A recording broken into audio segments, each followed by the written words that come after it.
Tonight, you will uncover the most radiant secret that the great Buddhist masters have shared for over 2,500 years: how to awaken the natural joy already present in your heart and transform it into an inexhaustible source of peace that not only heals your own experiences but radiates healing light to the entire world around you. I will share with you 8 of the most inspiring stories about compassion I've learned over years studying the most luminous Buddhist teachings on how great beings transformed challenges into opportunities, difficulties into wisdom, and separation into deep connection that brings out the best in every situation. Each story contains a golden key that can instantly awaken the natural capacity of the human heart to find light in any circumstance and reveal the radiant compassion that is our truest nature. These are not just bedtime stories. They are ancestral remedies that awaken joy, that dissolves sadness, wisdom that illuminates confusion, and love that transforms any experience into an opportunity for growth and connection. Over the next 2 hours, you will discover why the wise ones said that a compassionate heart is an eternally young and joyful heart, and how small shifts in how you see the world can awaken decades of dormant potential for genuine happiness. So adjust your pillow, take a deep breath with me now, and prepare for a journey that will teach your heart to recognize not only its own light, but a compassion so radiant that it will transform every moment of your life into an opportunity to awaken even more joy. The first story happened in a forest of ancient India, where a monk was about to discover that sometimes our greatest gifts arrive disguised in the most unexpected encounters. Before we begin, I'd love to know where you're watching from. I want to get to know those who are here with me. And if this type of content resonates with you, don't forget to like and share this video. That simple act helps us a lot. Oh, and of course, subscribe to the channel so you don't miss any videos. I'm sure we have a lot to share that can enrich and benefit your life. Story 1. Brother Anselmo and the Bandit in the Redwood Forest. In the dense redwood forests of Northern California, where ancient trees create a canopy so thick that only fragmented rays of sunlight manage to pierce the decaying leaf-covered ground, lies a treacherous trail known to locals as Whispering Pines. It connected to significant towns, but common travelers avoided it due to violent bandits who robbed anyone unlucky enough to pass. It was along this perilous path that Brother Anselmo, a respected member of a secluded monastery, walked, returning from a teaching mission in a remote village. Anselmo, at 42, was known not only for his deep faith, but also for a natural gentleness that calmed even hostile individuals. That afternoon, Anselmo carried a small cloth bag containing his worldly possessions, a simple wooden bowl, extra robes, and a worn book of scriptures he'd hand-copied over years. To any observer, he was clearly a poor monk with nothing of material value. What Anselmo didn't know was that he was being watched from afar by someone whose heart had hardened into stone through years of suffering. Elias was a 35-year-old man, the region's most feared bandit, his life shattered by personal tragedies that extinguished his faith in humanity. He'd lost his wife and 2 young children in a wildfire that ravaged his hometown, lost his land to crippling debt incurred from medical bills, and been betrayed by supposed friends in his hour of need. Each betrayal layered bitterness on his heart until he decided that if the world was cruel, he'd be crueler. For the past 5 years, Elias's violence extended far beyond common theft. He didn't just steal, he humiliated and physically abused his victims, as if avenging the world through each person he encountered. His rage was a destructive force without limits. Elias had watched the lone monk for an hour, initially puzzled by anyone willingly traversing such a dangerous route. But as Anselmo neared his carefully planned ambush, familiar rage boiled the rage he felt seeing people with the inner peace he'd lost forever. Another one of those hypocritical monks, he thought bitterly, pretending to be holy while the world burns. I'll show him what real life is like for those not born with a silver spoon. When Anselmo reached a bend where particularly dense trees formed a natural amphitheater, Elias leaped from behind a massive boulder, a gleaming knife in one hand, his face contorted with intense hatred. "Halt, monk!" Elias shouted, his voice raw with a decade's worth of disillusionment. "Hand over everything you have, or I'll leave you for the coyotes." Anselmo calmly stopped and looked directly into the bandit's eyes, but instead of fear, Elias saw deep compassion, not for his own perilous situation, but for the suffering that had turned a human being into a desperate predator. "Brother," Anselmo said softly, his voice unexpectedly gentle, making Elias hesitate, "I can see you carry a pain far greater than anything I possess. Tell me what happened to you. Don't call me brother."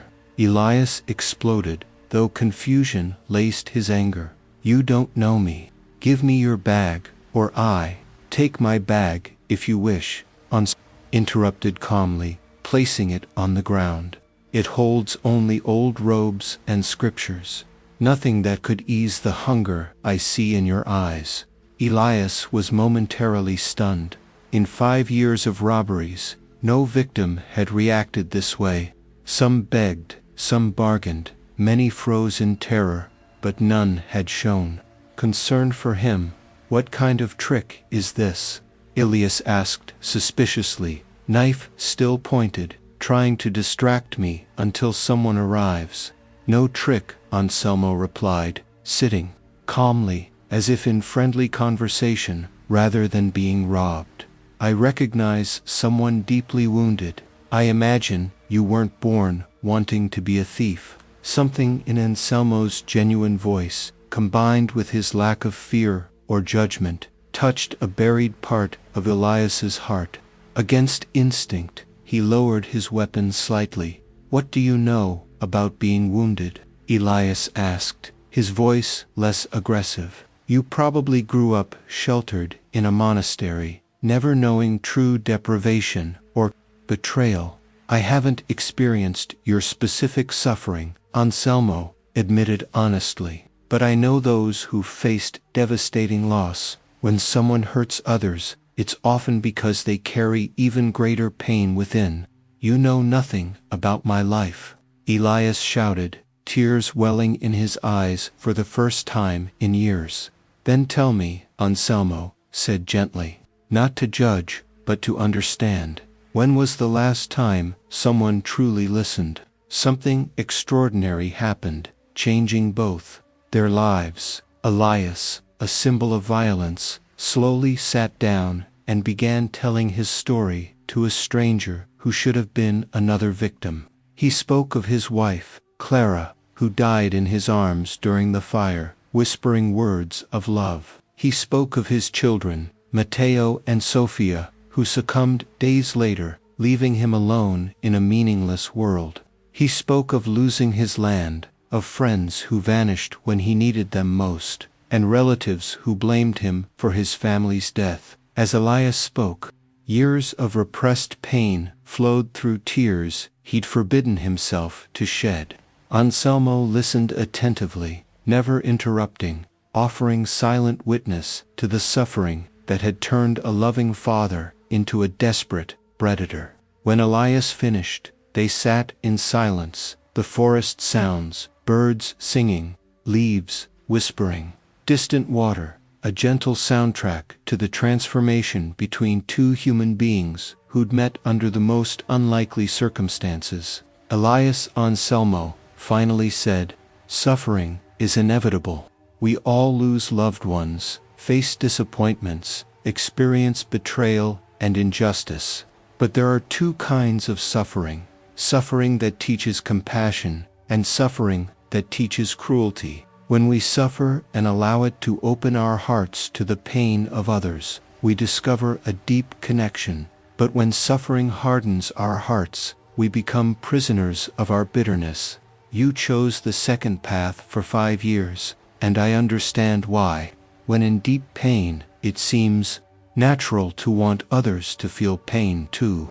But this only multiplies suffering, never lessens it.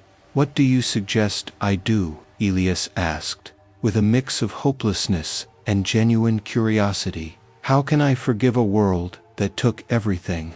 You don't need to forgive the entire world at once, Anselmo replied wisely. Start by forgiving yourself for becoming someone you never wanted to be. Understand that your actions stemmed from pain, not inherent malice. Whenever anger arises, ask yourself, is this anger bringing me closer to the loving memory of my family, or pushing me further away? Your wife and children knew you as a kind man.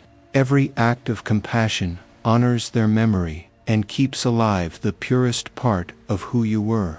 But how can I be compassionate after causing so much pain? Elias asked, tormented by his past actions. Like a candle lit in deepest darkness, Anselmo replied, compassion doesn't depend on a perfect history. It depends on the choice you make in the present moment. May I show you how? Elias nodded, intrigued. Anselmo stood, retrieved his bag, took his book of scriptures, and sat beside Elias. This book contains teachings I've copied for years. It's my most precious possession. I give it to you. But I was about to rob you, Elias protested, confused by the unexpected generosity. Exactly, Anselmo smiled. You planned to take something by force.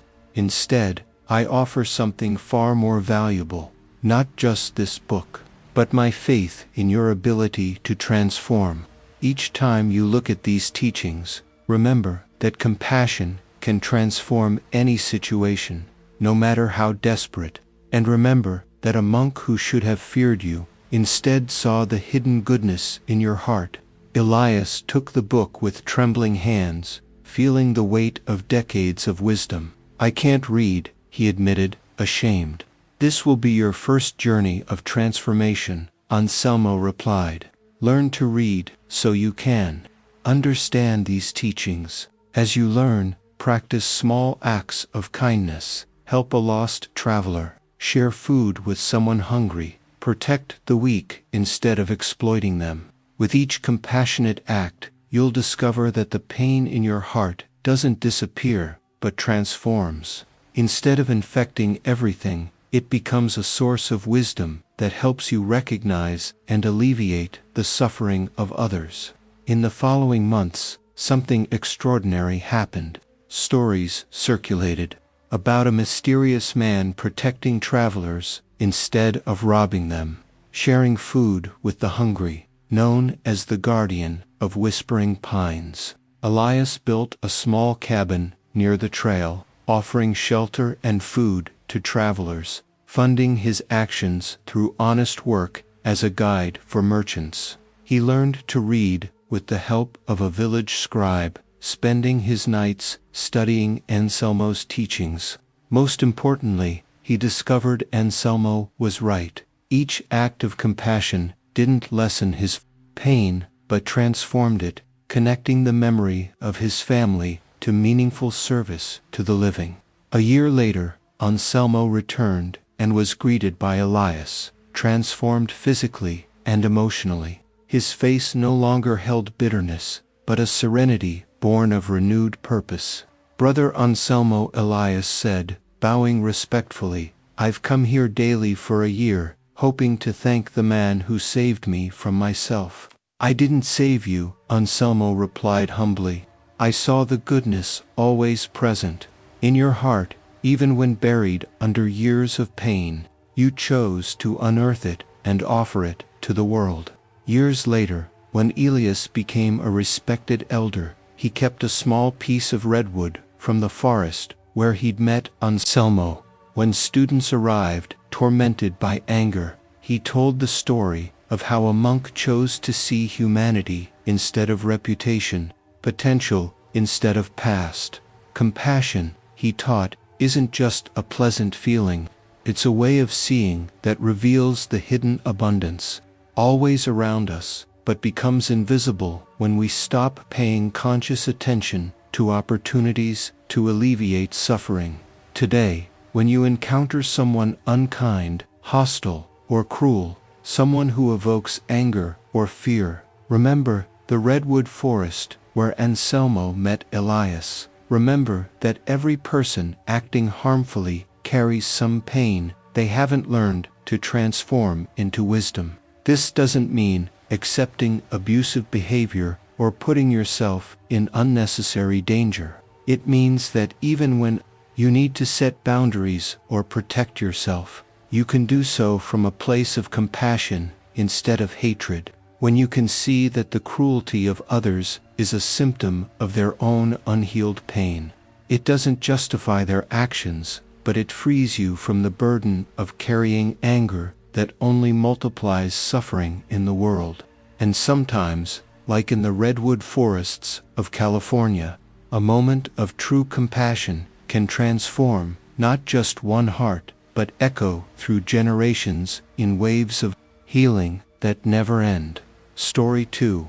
Mother Pima's unthinkable forgiveness in the rugged highlands of the Andes, where the thin air demands each breath be a conscious effort, and snow-capped peaks rise like natural cathedrals, piercing the boundless sky. Nestled a small village called Quillabamba, known for its exceptionally close-knit community of alpaca herders and weavers of traditional textiles. It was a place where families had lived in harmony for generations, where conflicts were rare and resolved through respectful conversations mediated by the village elders. In this peaceful village lived a 42-year-old woman named Pema, a name meaning lotus flower in Quechua. Pema had been a widow for 5 years, having lost her husband, Santiago Min, in a landslide while he was herding alpacas on the higher slopes during a particularly harsh winter. Since then, she had single-handedly raised her 2 children, Kontar, a kind young man of 19 who had inherited his father's gentle nature, and Koya, a cheerful and intelligent 16-year-old girl who dreamed of becoming a healer and dedicating her life to serving her community. Pema was respected throughout the community, not only for her remarkable strength in facing early widowhood, but for her unwavering generosity towards anyone in need. Her simple yet welcoming home always had a pot of quinoa soup simmering on the fire to nourish unexpected visitors, weary travelers, or neighbors facing hardship. She had transformed her own experience of loss into a wellspring of compassion that flowed naturally to everyone who crossed her path. Life in Quillabamba had continued at this serene pace for decades, sheltered by its remote mountain location and the peaceful nature of its inhabitants, until disturbing news arrived of ethnic conflicts spreading through the region. Groups of combatants from a rival ethnic group had begun attacking Andean villages, stealing resources, burning homes, and sometimes kidnapping young people to force them into their military ranks. For weeks, the people of Quillabamba nervously debated whether to evacuate to even more remote locations or trust that their small, isolated village would not attract the attention of the combatants. The decision was made collectively. They would remain and trust in the protection of the sacred mountains and the fundamental goodness of human nature that had characterized their life experience until then. It was a frigid winter afternoon, the snow falling softly like celestial swan feathers, the mountain's silence so profound that the sound of footsteps in the snow could be heard miles away, when the tragedy that would forever alter Pima's life reached Quillabamba. a group of 12 armed combatants, wearing makeshift military clothing and carrying weapons that appeared to have been looted from various sources, appeared on the trails leading to the village. They were obviously exhausted from days of trekking through hostile mountainous terrain, hungry, and possessed a desperate aggressiveness born of months of fugitive life in war. The group's leader was a man of about 30 years old, named Apollinaire, ironically sharing a traditional Andean name despite belonging to the ethnic group in conflict with the Andean people. Apollinaire had lost his own children in retaliatory attacks at the beginning of the conflict, and this loss had transformed his grief into a relentless rage against anyone of Andean ethnicity, regardless of their individual involvement in the larger conflict. When the combatants reached the village, the inhabitants tried to greet them with traditional Andean hospitality, offering warm cocoa tea and food, hoping that kindness might disarm any hostility. But Apollinaire and his men interpreted this goodwill as a sign of weakness and an opportunity for exploitation. They ordered all the villagers to gather in the center of the village, then began systematically looting each house, taking anything of value: family heirlooms, tools, food preserved for the winter, and warm clothing. But this was only the beginning of their intentions. "We need young, strong recruits for our cause," Apollinaire announced, in a voice carrying the authority born of months commanding desperate men. "All boys between 15 and 25 will come with us. Any resistance will result in severe consequences for the entire village." Pema felt her world crumble when she realized that Kunter, her 19-year-old son, fell precisely within the age range targeted by the combatants. He was everything that remained of her deceased husband, the light of her life, and a young man whose gentle nature was utterly incompatible with the violent military life he was being forced into.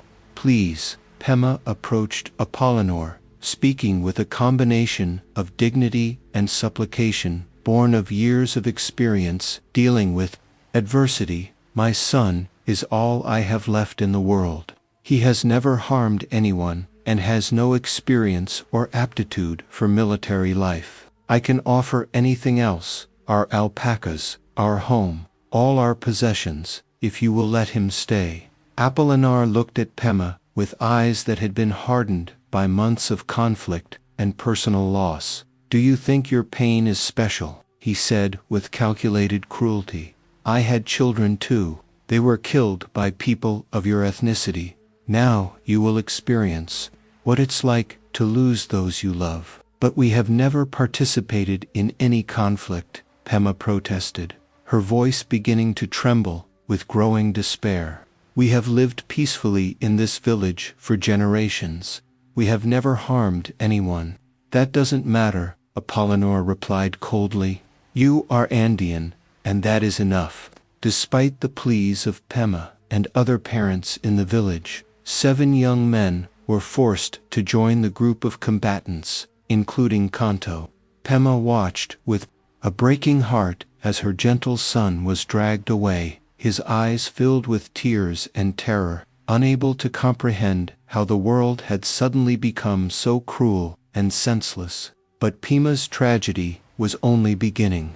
3 days after the forced departure of the young men, one of the combatants, who had remained behind as a messenger, brought news that cut through Pema's heart like an icy dagger. Kunter had attempted to escape during the first night of the march and had been killed as an example, to discourage further escape attempts. He was running back home like a sniveling coward, the messenger said with a casual indifference that made the news even more devastating. Apollinaire said to inform the families that this is the consequence of not accepting their fate with honor.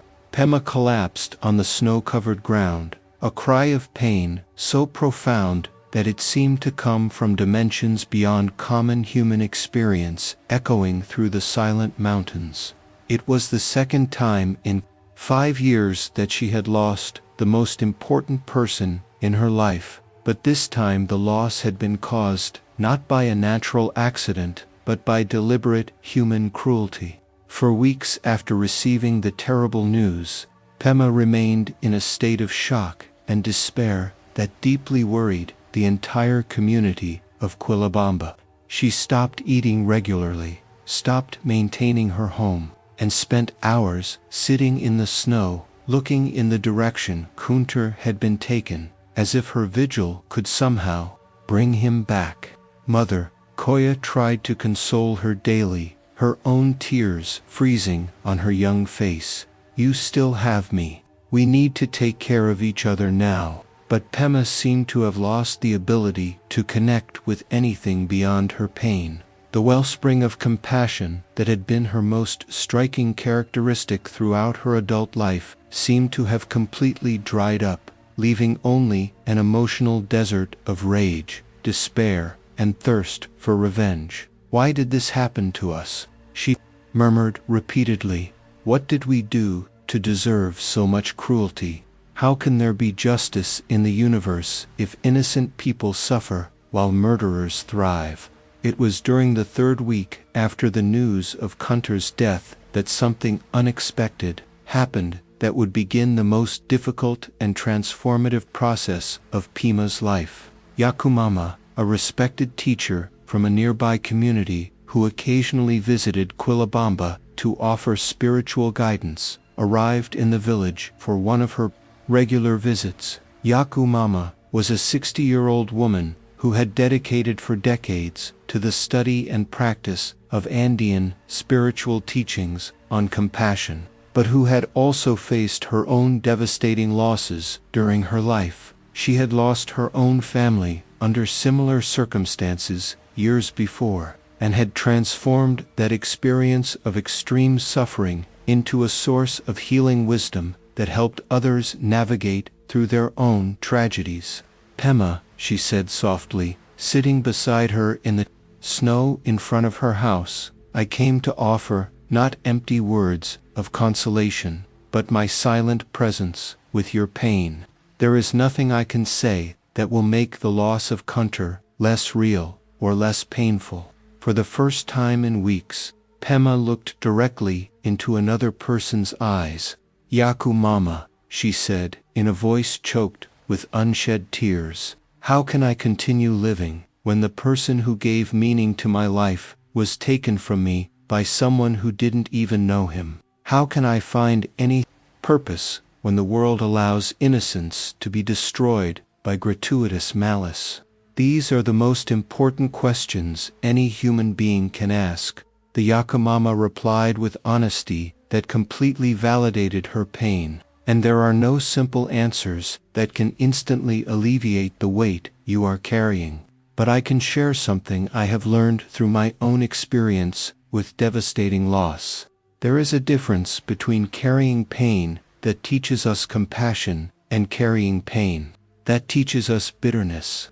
Both are choices we make, day after day, moment after moment. How can you talk about compassion when my son was murdered by a heartless monster? Pema asked, with an intensity that surprised even herself. Precisely because your son was murdered, that compassion becomes the only answer that truly honors his memory. Yakumama replied with a gentleness that did not diminish the firmness of her words. Konta was known throughout this village for his gentle nature, correct? For his inability to cause harm to any living being.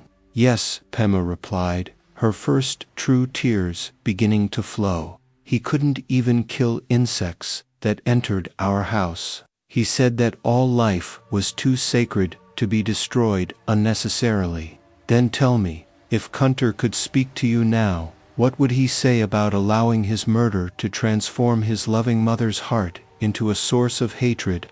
The question struck Pema like lightning, forcing her to consider something she had avoided thinking about during weeks of immersion in rage and despair. He would be devastated if he knew that his death caused hatred in my heart, she admitted slowly. Kantar always believed that love was stronger than hate, even when others mocked him for being too weak for the real world.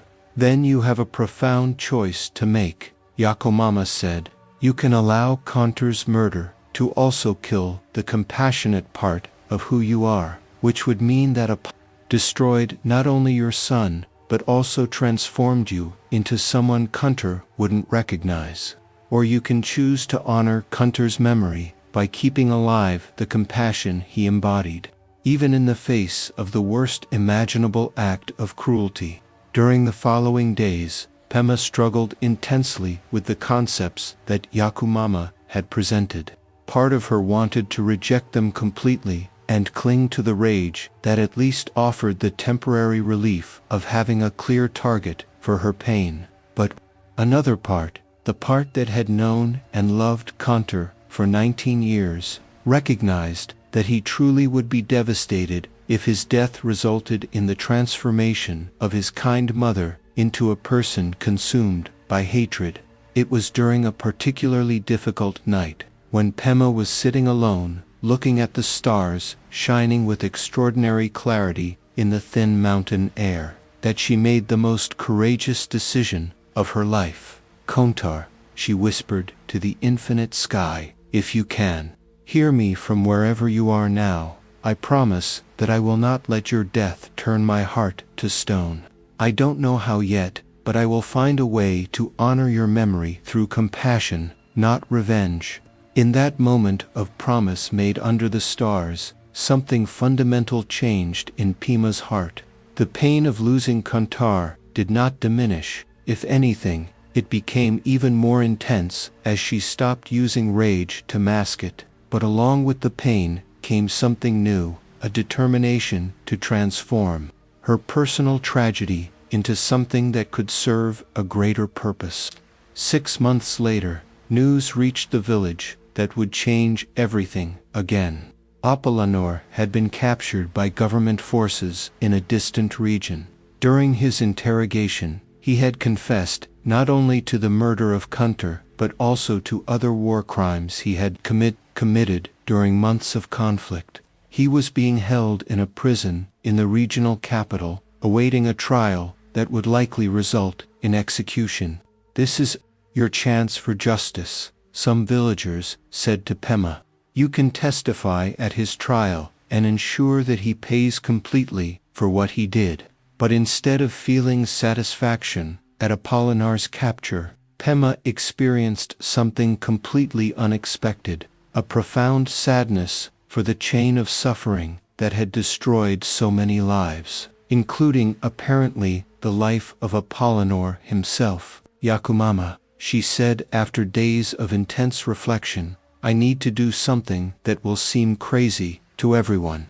Who knows me? What do you feel you need to do?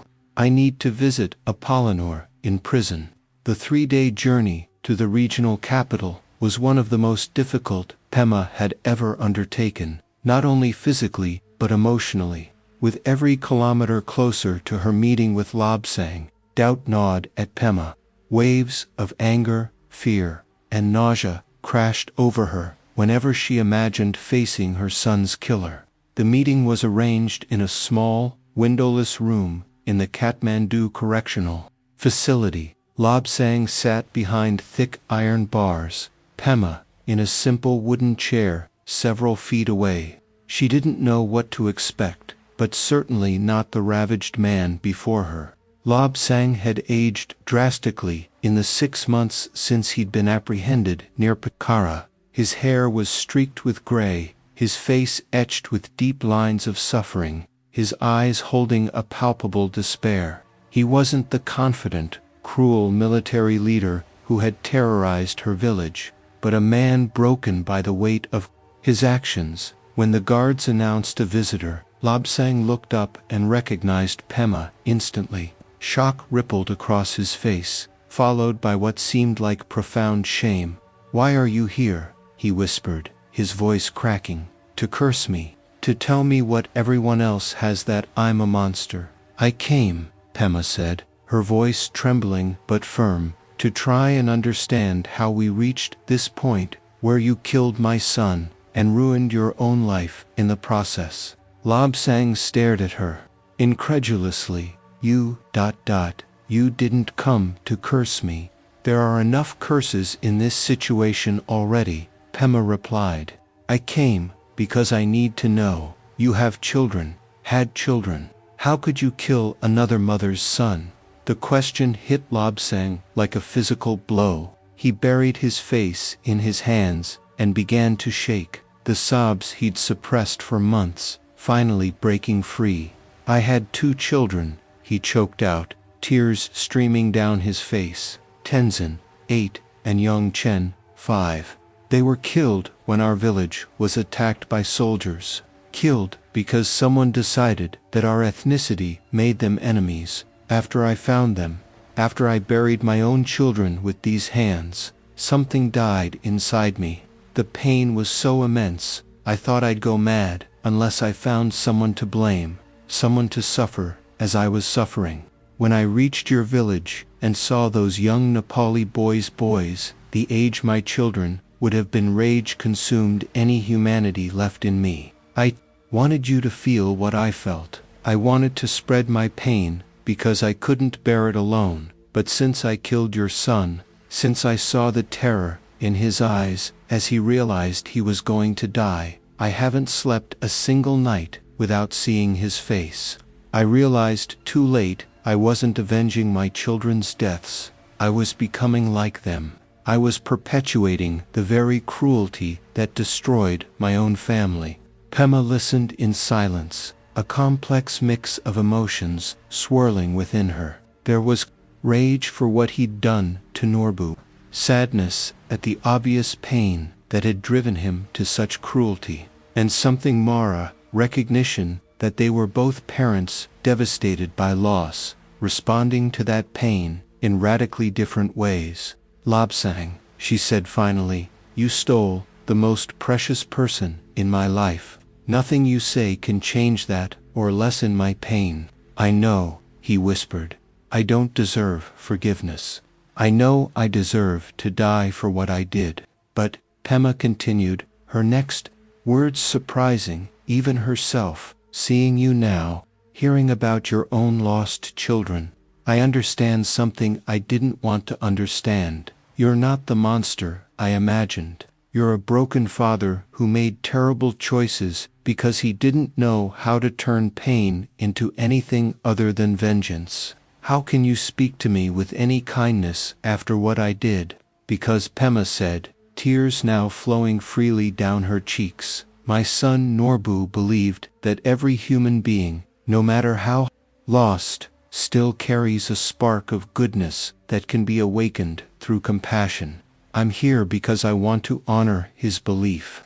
I can't say I forgive you, the pain is still too great for that, but I can say, I understand you acted out of pain, not pure malice. And I can say, I wish you find a way to transform your suffering into something that honors the memory of your own children, instead of continuing to multiply tragedy. That 30-minute encounter in a dim prison became one of the most transformative moments in both their lives. For Lobsang, it was the first time since his children's deaths that someone had seen his humanity beyond his destructive actions. For Pema, it was the discovery that compassion was possible, even in the most improbable circumstances.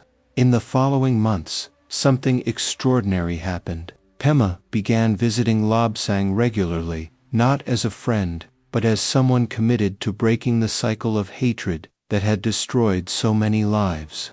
She shared stories about Norbu, helping Lobsang see her son not as an anonymous victim, but as a real boy with dreams, fears, and a kindness that had touched an entire community. In return, Lobsang shared memories of his own children, allowing Pema to see that behind his cruel actions was a loving father who had been shattered by losses he didn't know how to process. When Lobsang was executed, as per the court's sentence, Pema was present as a witness, not to celebrate his death, but to honor the transformation that had occurred in his final months. His last words were of remorse for the children he had orphaned and gratitude for the woman who had shown him that even the worst acts could be transformed into lessons about compassion. Years later, when people asked Pema how she had managed to forgive her son's killer, she always answered the same way. I didn't forgive to benefit Lobsang. I forgave to honor Norbu and release my own heart from the burden of carrying hatred. I discovered that compassion isn't a gift we give to people who hurt us, it's a gift we give ourselves and to all life around us. When we choose to respond to cruelty with understanding instead of more cruelty, we're not being weak or naive. We're being courageous enough to break cycles of suffering that would otherwise continue for generations. Today, when you find yourself hurt by someone, be it betrayal by a loved one, cruelty from a stranger, or an injustice that seems impossible to forgive her, remember the cold Himalayan mountains where Pema met Lobsang and chose compassion over vengeance. This doesn't mean accepting harmful behavior or failing to set healthy boundaries. It means recognizing that people who inflict pain are often carrying even greater pain themselves, and that the only way to break cycles of suffering is through an understanding that transcends retaliation. True compassion isn't a feeling, it's a choice to respond to the worst of humanity with the best of our own humanity, thereby honoring the memory of all those who have been hurt by cruelty through the creation of more love in the world. And this discovery of how shifting perspective can reveal hidden abundance within apparent failures brings to mind an even more astonishing third story, one that took place during the life of the Buddha himself, when his cousin and bitterest rival was about to experience the most improbable transformation in Buddhist history. I had 2 children, he said through tears he'd suppressed for months, Tenzin, 8, and Yangchen, 5. They were killed when our village was attacked. After I buried them with these hands, something died inside me. I wanted you to feel what I felt, but since I killed your son, I haven't slept a single night without seeing his face. I realized too late I wasn't avenging my children's deaths. I was becoming like them. Pema listened silently, feeling a complex mix of emotions. Lobsang, you stole the most precious person in my life. Nothing you say can change that. But seeing you now, hearing about your own lost children, I understand you're not the monster I imagined. You're a broken father who made terrible choices because he didn't know how to turn pain into anything other than vengeance. How can you speak to me with any kindness after what I did? Because my son Norbu believed that every human being, no matter how lost, still carries a spark of goodness that can be awakened through compassion. I can't say I forgive you, the pain is still too great for that, but I can say I understand you acted out of pain, not pure malice. In the months that followed, something extraordinary happened. Pema began visiting Lobsang regularly, sharing stories about Norbu and listening to his memories of his own children. Gradually, through these painful yet healing conversations, both began to find ways to honor the memory of their lost children through actions that multiplied love instead of hate in the world. When Lobsang was executed, Pema was present, not to celebrate his death, but to honor the transformation that had occurred in his final months. His last words were of remorse and gratitude for the woman who had shown him that even the worst acts could be transformed into lessons about compassion. Years later, when people asked Pema how she had managed to forgive her son's killer, she always replied, I didn't forgive to benefit Lobsang. I forgave to honor Norbu and release my own heart from the burden of carrying hatred. I discovered that compassion isn't a gift we give to people who hurt us, it's a gift we give ourselves.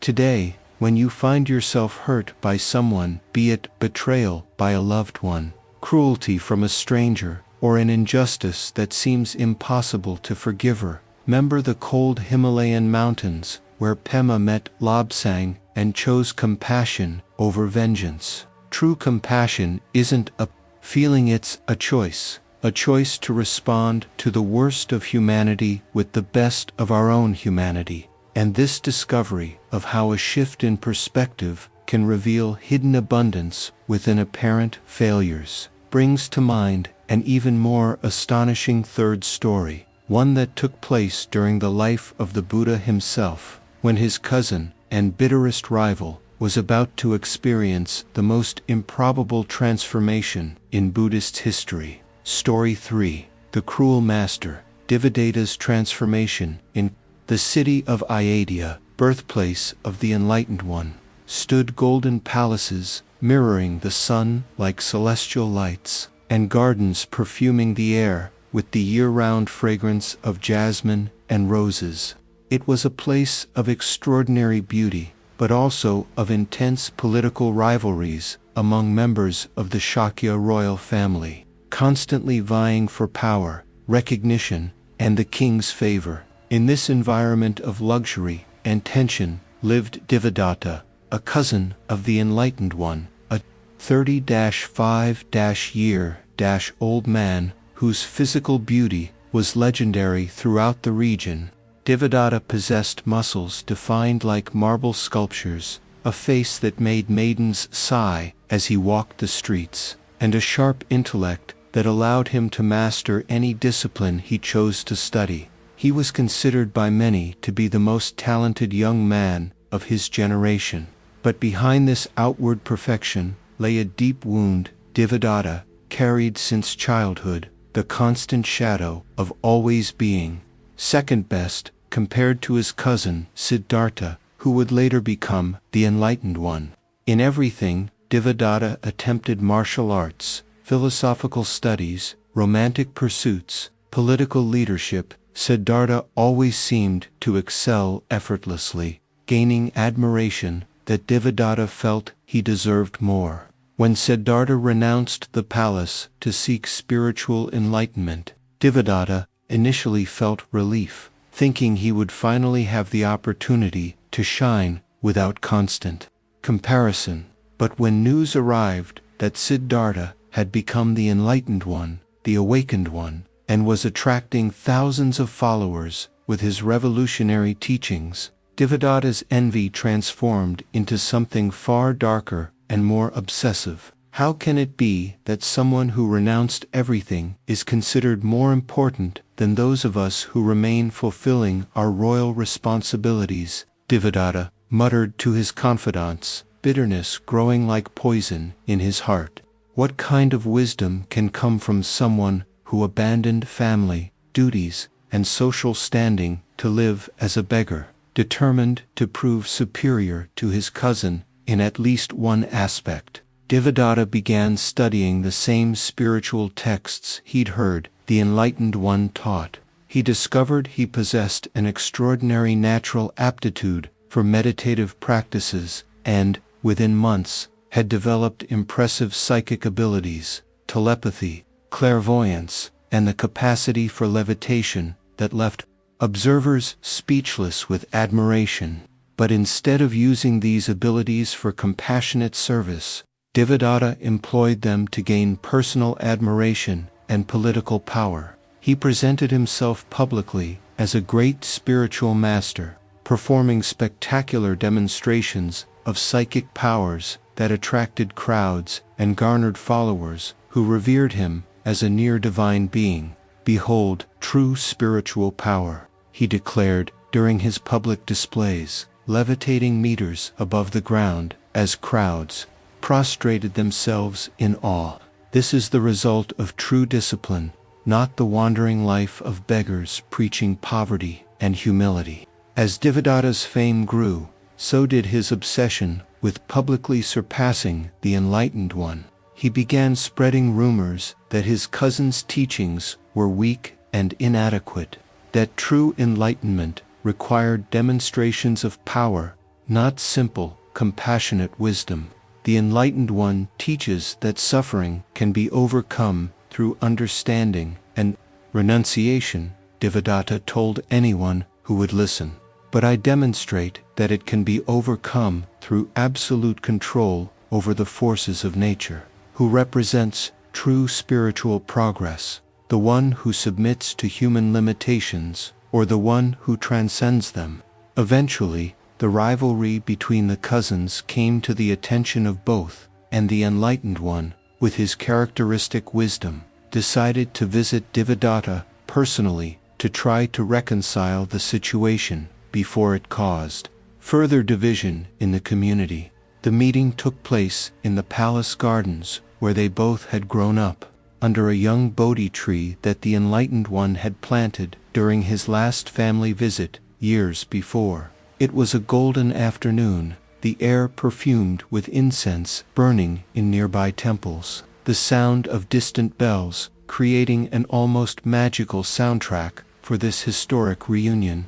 Devadatta, said the Enlightened One, in the gentle voice that had calmed thousands of anguished hearts, I came because I feel our rivalry is causing unnecessary suffering, not only for the two of us, but for all the people who are being influenced by our division, rivalry. Devadatta replied with a smile that didn't reach his eyes.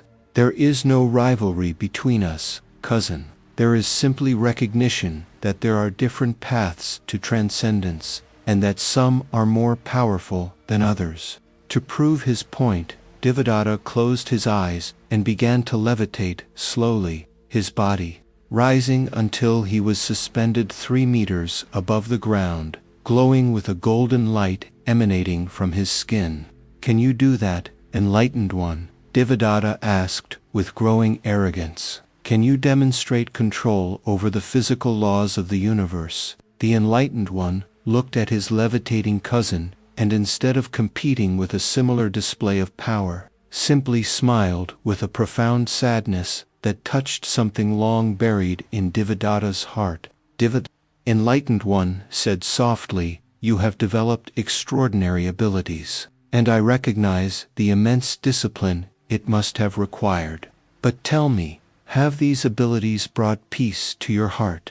When you demonstrate these powers, do you feel the lasting serenity that comes from true liberation from suffering? The question struck Devadatta like an arrow to the center of his soul. For the first time in years, he was forced to honestly consider whether his spiritual achievements had truly brought him the happiness he sought. The uncomfortable truth was that, despite all his impressive powers, Devadatta still woke up every morning with the same sense of emptiness he'd carried since childhood. He still felt envy, anger, and a desperate need for approval that no amount of public admiration seemed able to satisfy. I have reached levels of spiritual attainment that few humans have ever achieved, Devadatta replied defensively, but his voice had lost some of its previous confidence. No doubt, the Enlightened One genuinely agreed. But spiritual attainment and liberation from suffering are two different things. One is about capacity. The other is about serenity. One impresses others. The other transforms the heart of the one who possesses it. Then what do you suggest? Devadatta asked, gradually descending from his levitating position until he touched the ground again, as if their conversation were draining his energy to maintain his psychic powers. I suggest we try something together, said the Enlightened One. For the next 7 days, let's spend time in each other's company, not as rivals, but as cousins who care about each other's spiritual well-being. You can teach me about your methods of developing psychic powers, and I can share some techniques I've learned to cultivate inner peace. And at the end of 7 days, each of us will be free to choose to continue their own path, with greater clarity about what they truly seek from spiritual life. Devadatta, intrigued by the proposal and secretly curious about his famous cousin's methods, agreed to the experiment. During the first 3 days, Devadatta demonstrated his techniques to the Enlightened One, explaining the specific methods of concentration he had developed to manifest psychic powers. The Enlightened One listened with genuine attention, asked insightful questions, and even tried some of the practices, demonstrating real respect for Devadatta's achievements. "You have truly developed impressive methods," said the Enlightened One, after experiencing one of Devadatta's levitation techniques. "The mental precision required is extraordinary." For the first time in decades, Devadatta felt truly seen and appreciated by his cousin, without competition or comparison involved. In the following 4 days, it was the Enlightened One's turn to share his practices, but instead of techniques for developing extraordinary powers, he taught simple methods for observing the mind, cultivating compassion, and finding contentment in the present moment. "Sit here with me," said the Enlightened One on a particularly silent morning, "and simply observe your breath. Don't try to control it or modify it. Just allow it to be exactly as it is, and observe what happens to your mind when you stop trying to make it different." Initially, Devadatta found the exercise childishly simple compared to the complex practices he had mastered.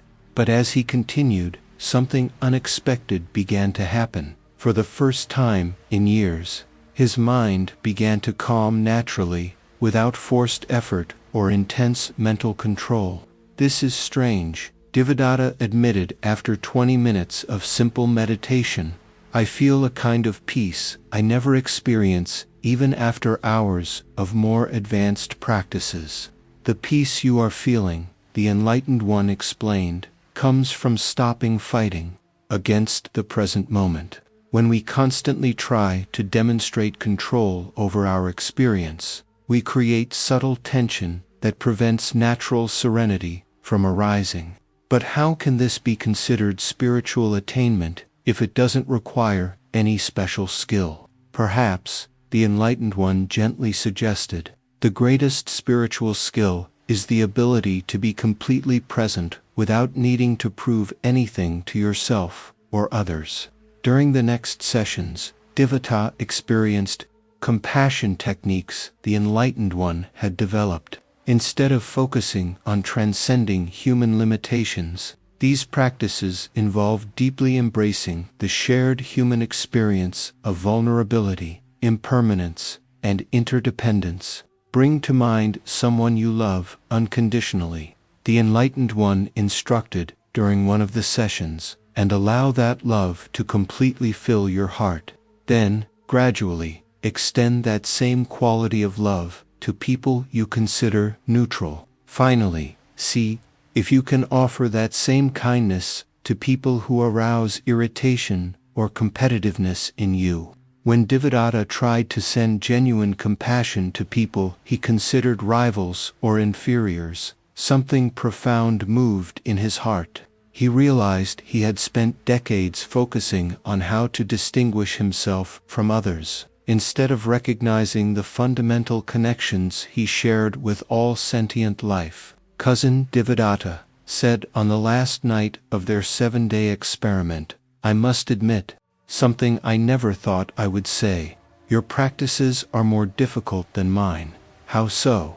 "It's much easier to develop psychic powers through willpower than to open one's heart to genuine compassion for people. I consider competitors. Intense concentration I can control, but unconditional love, that requires a courage I never knew existed." "And which type of practice," the Enlightened One asked softly, "leaves you feeling more like the person you wish to be at your deepest core?" Devadatta considered the question honestly for several minutes before answering. "When I demonstrate psychic powers, I feel impressive but empty. When I practice compassion, I feel vulnerable but complete."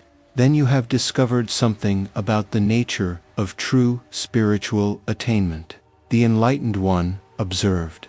It's not about transcending our humanity, but about embracing it so completely that we discover our inherent connection with all life.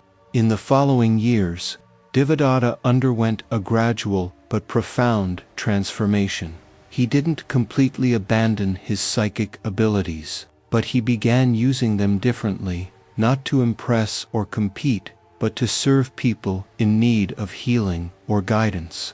More importantly, he developed a regular practice of compassionate meditation that gradually transformed his chronic envy into genuine joy in the achievements of others, including those of his cousin, the Enlightened One.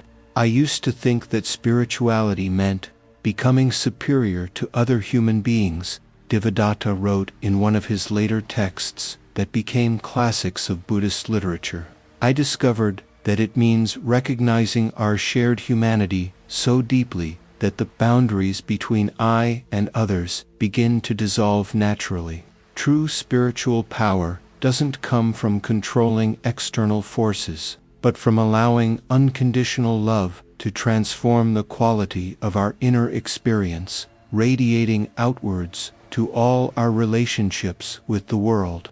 When Devadatta became a respected teacher in his own right, he always began his classes by telling the story of 7 days with the Enlightened One and how he discovered that spiritual competition is a contradiction in terms. Spirituality, he taught, is not about becoming special. It's about becoming completely ordinary in an extraordinary way, so present, so open, so compassionate that our own humanity becomes a gift to everyone we meet.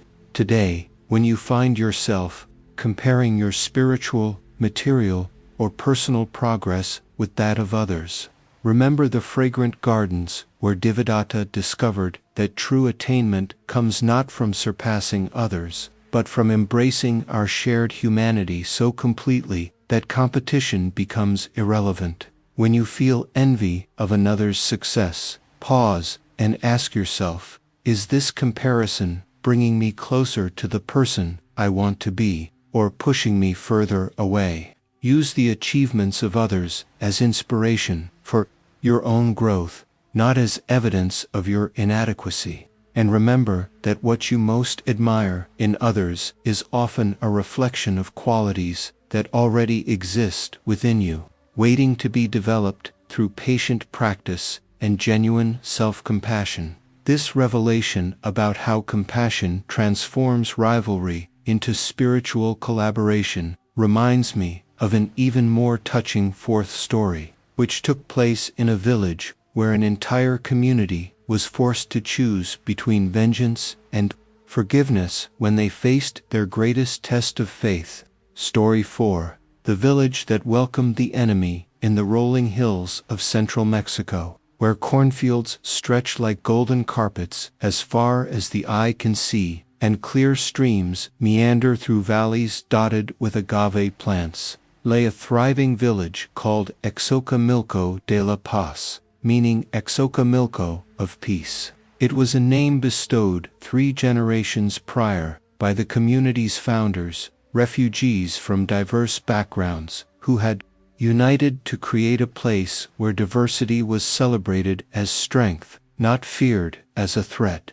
Xochimilco de la Paz was renowned throughout the region for its exceptional harmony among inhabitants from vastly different backgrounds. Indigenous families, mestizos, and those of European descent lived side by side, sharing festivals, assisting one another during hard times, and raising their children with values of tolerance and mutual respect that had become the community's hallmark. The village's spiritual leader was Elder Miguel, a 58-year-old man whose wisdom had been honed by decades of mediating conflicts and whose compassion had been tested by countless crises he had helped the community navigate. Miguel originally hailed from a small village in the Oaxaca mountains, but he had fallen in love with the philosophy of religious pluralism that Xochimilco de la Paz represented and dedicated his life to protecting this rare experiment in peaceful coexistence.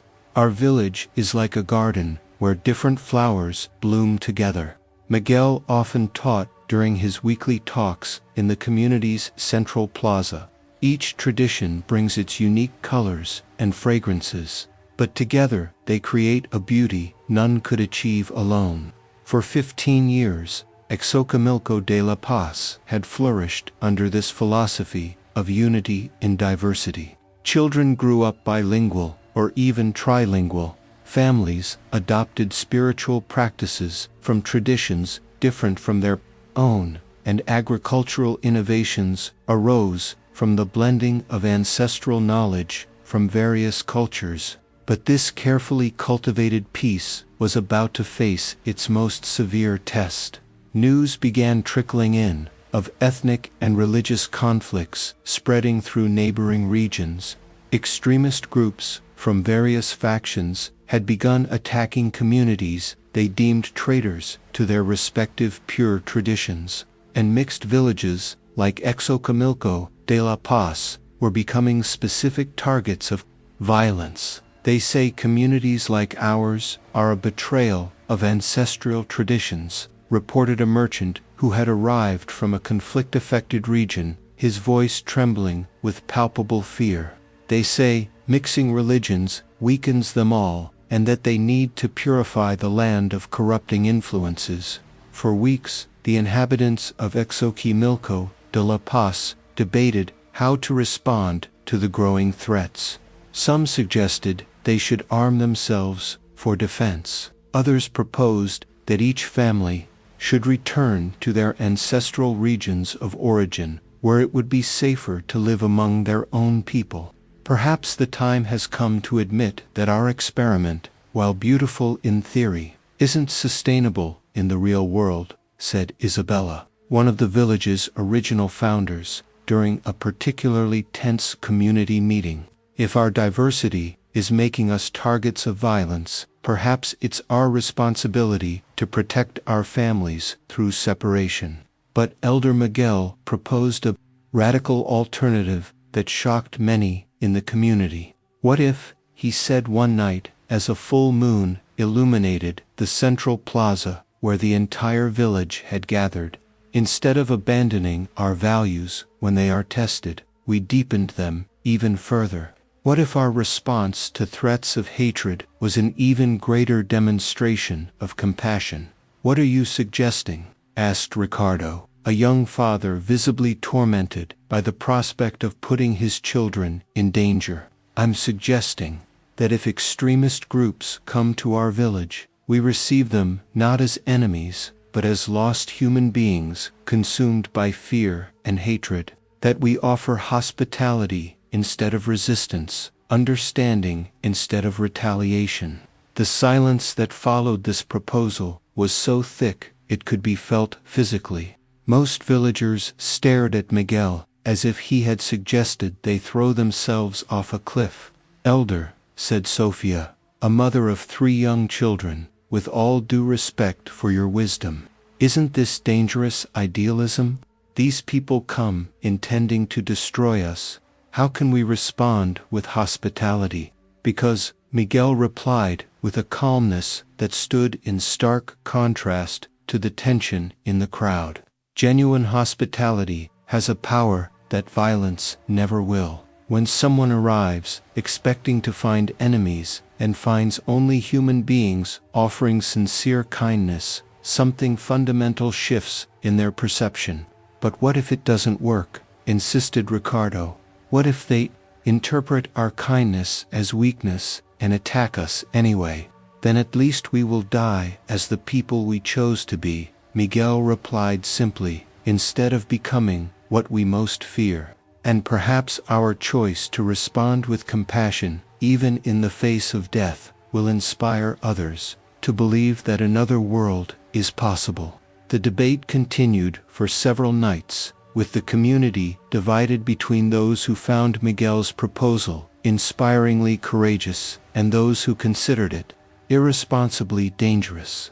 Eventually, it was decided that each family would be free to choose. Those who wished could leave for safer locations, and those who wished could remain and test Miguel's philosophy. Surprisingly, only 7 of the village's 43 families chose to leave. The rest decided to remain and face whatever trials might come together. The trial arrived on an autumn morning when golden leaves fell like natural confetti, and the air was fragrant with the scent of ripe corn ready for harvest. A group of 25 armed men, wearing makeshift military clothing and carrying weapons ranging from traditional machetes to modern rifles, arrived at the borders of Xochimilco de la Paz. They were led by a 40-year-old man named Javier, whose face was scarred by a deep gash running from his forehead to his left cheek, a permanent reminder of an attack. He had suffered from rival extremist factions years before. Javier had lost his own family in ethnic conflicts and had dedicated the last 5 years of his life to avenging those deaths by attacking communities he considered responsible for the corruption of the traditions he had loved. "This is the mixed village we heard about," Javier said to his men as they observed Xochimilco de la Paz from a nearby hill, a place where traders from all traditions gather to contaminate the purity of their respective ancestral heritages. The plan was simple and brutal: to surround the village, give the inhabitants a choice between abandoning their mixed practices and returning to ethnically pure communities, or face the consequences through violence that would serve as an example to other similar communities. But when Javier and his men descended the hill and entered the village, something completely unexpected happened. Instead of encountering resistance or terror, they were met by Elder Miguel and a group of villagers who calmly walked toward them, carrying trays of fresh food, jugs of cool water, and clean blankets. "Welcome to our village," Miguel said, with genuine hospitality, bowing respectfully. "You can see that you have traveled far and must be tired and hungry. Please accept our hospitality while we talk about what brought you here." Javier was completely taken aback. During 5 years of attacking communities, he had never encountered a reception like this. His victims had always reacted with fear, anger, or desperate attempts at negotiation, never with genuine hospitality that seemed utterly sincere. We didn't come here for hospitality," Javier said, his initial authority wavering slightly. "We came to deliver an ultimatum to your community." "I understand," Miguel replied calmly, "and we will be honored to hear everything you wish to tell us. But first, please allow us to take care of your basic needs. True communication is always more effective when we are fed, rested, and comfortable." Against all his instincts and previous experience, Javier found himself accepting the offered hospitality. His men, equally confused by the unexpected situation, followed suit. Over the next few hours, something extraordinary unfolded in the central plaza of Xochimilco de la Paz. The armed extremists found themselves sitting in circles with village families, sharing home-cooked meals and engaging in conversations that gradually became less tense and more genuinely human. Village children, seemingly unfazed by the presence of armed men, began playing near the groups, their laughter creating an atmosphere that made violence seem not only unnecessary but absurd. "How do you manage to live together like this?" asked one of Javier's soldiers, a 22-year-old named Alejandro, who had found himself in conversation with an interfaith family whose children spoke 3 languages fluently. "It's easier than you might imagine," replied Luisa, the family's mother, offering more food to Alejandro. "When you focus on what people have in common instead of what separates them, you discover that superficial differences become just interesting, not threatening." "But don't you feel like you're betraying your ancestral traditions?" insisted Alejandro, echoing the propaganda he had heard during months of military training. On the contrary, replied Luisa's husband, a kind man named Fernando. I feel I am honoring the best in my tradition through learning from the best in other traditions. My faith has become deeper, not weaker, through exposure to the wisdom of different paths. As the day progressed, Javier observed these interactions with growing internal discomfort. The simple us versus them narrative that had fueled his rage for years was being complicated by direct evidence that these enemy people were clearly normal people living peaceful and meaningful lives. When the time came to deliver his official ultimatum, Javier found himself in an emotional dilemma he hadn't anticipated. Miguel, he said as evening approached and long shadows began to cover the village, I need to talk to you about why we really came here. Of course, Miguel replied, leading Javier to a more private location where they could talk without interruption.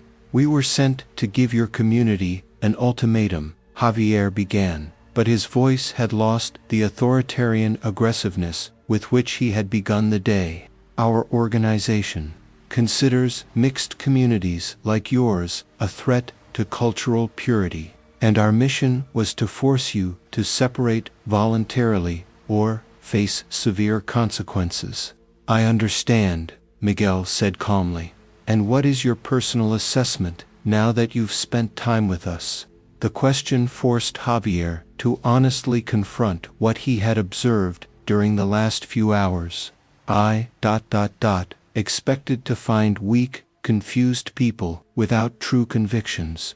Instead, I found one of the most harmonious communities I've ever seen. I expected to find cultural chaos, but I found a synthesis that somehow preserves the best of each tradition. And now I'm questioning everything I've believed for the past 5 years, Javier admitted, the vulnerability in his voice contrasting sharply with his initial military posture.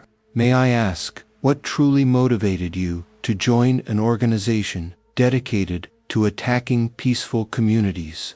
For the first time in years, Javier told his full story to someone, how he had lost his wife and 2 children in a brutal attack, how he had been unable to process his grief in a healthy way, and how he had allowed extremist leaders to channel his pain into hatred against others who supposedly were responsible for all the suffering in his life. After losing my family, Javier said, tears beginning to form in his eyes, I felt like I was dying inside. When these leaders told me I could honor my family's memory by protecting our cultural purity, it offered me a way to transform pain into purpose. But now, seeing how love can grow between differences instead of despite differences, I question whether I wasn't simply perpetuating the same kind of violence that destroyed my own family. Miguel listened with complete attention, never interrupting, never judging, only offering compassionate presence to the pain that had driven Javier for so long. Javier, Miguel said finally, I can see that you are fundamentally a good man who was terribly wounded and who received terrible guidance on how to process that wound. Nothing you have done can be undone, but everything you do from now on can truly honor the memory of your family. How? By dedicating your life to creating the kind of world where other families never have to experience what yours did. By using your experience with violence to protect peaceful communities, not to attack them. That night, something unprecedented happened in the history of the extremist organization to which Javier belonged. A military leader returned from a mission and announced that not only would he not fulfill his objectives, but that he had decided to protect the community he should have attacked. Your men are free to follow me or return to the organization, Javier announced to his 24 soldiers who had spent the day experiencing hospitality they never imagined possible. but I can no longer participate in activities that destroy exactly the kind of community my own family would have loved to live in. To Javier's surprise, 18 of his 24 men chose to remain with him in Xochimilco de la Paz. Like him, they had discovered that the reality of harmonious diversity was completely different from the propaganda they had received about cultural corruption. In the following months, these former extremists became the most dedicated protectors of Xochimilco de la Paz. His military experience was repurposed to train the community in nonviolent defense. His knowledge of extremist tactics helped the village prepare for future attacks, and his personal transformation became a powerful example of how hatred can be healed through genuine encounter with those we've been taught to fear. Rajesh established a program where former combatants from different factions were invited to spend time in Anandpur, experiencing firsthand how peaceful diversity worked in practice. Many arrived with hostility and departed as ambassadors of harmonious coexistence.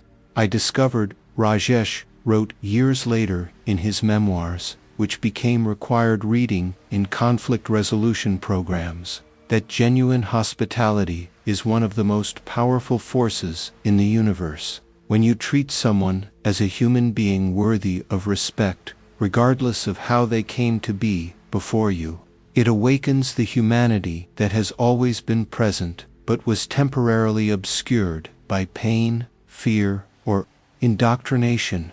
The village of Anandpur not only survived the conflicts that devastated the region, but became a center of healing for former combatants from all factions. Under the joint leadership of Swami Jiwan and Rajesh, they developed revolutionary methods for transforming wartime trauma into the wisdom of peace. Compassion. Swami Jiwan used to teach visiting groups who came to study the Anandpur miracle is not a luxury we can afford only when we feel safe. It is precisely when we face our greatest fears that compassion becomes most essential, not only for those we consider enemies, but to preserve our own humanity. Today, when you find yourself face to face with someone who seems to represent everything you fear or hate, be it in politics, religion, or personal matters, remember the golden morning when armed extremists arrived in Anandpur,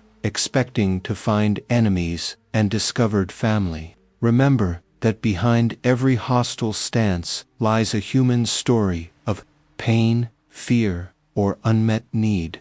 This doesn't mean accepting destructive behavior, but it does mean approaching conflict from a place of curiosity about shared humanity instead of certainty about irreconcilable differences. And when you are tempted to demonize those who disagree with you, ask yourself, how can I respond to this situation in a way that honors the best of who I am, instead of simply reacting to the worst of what I see in the other?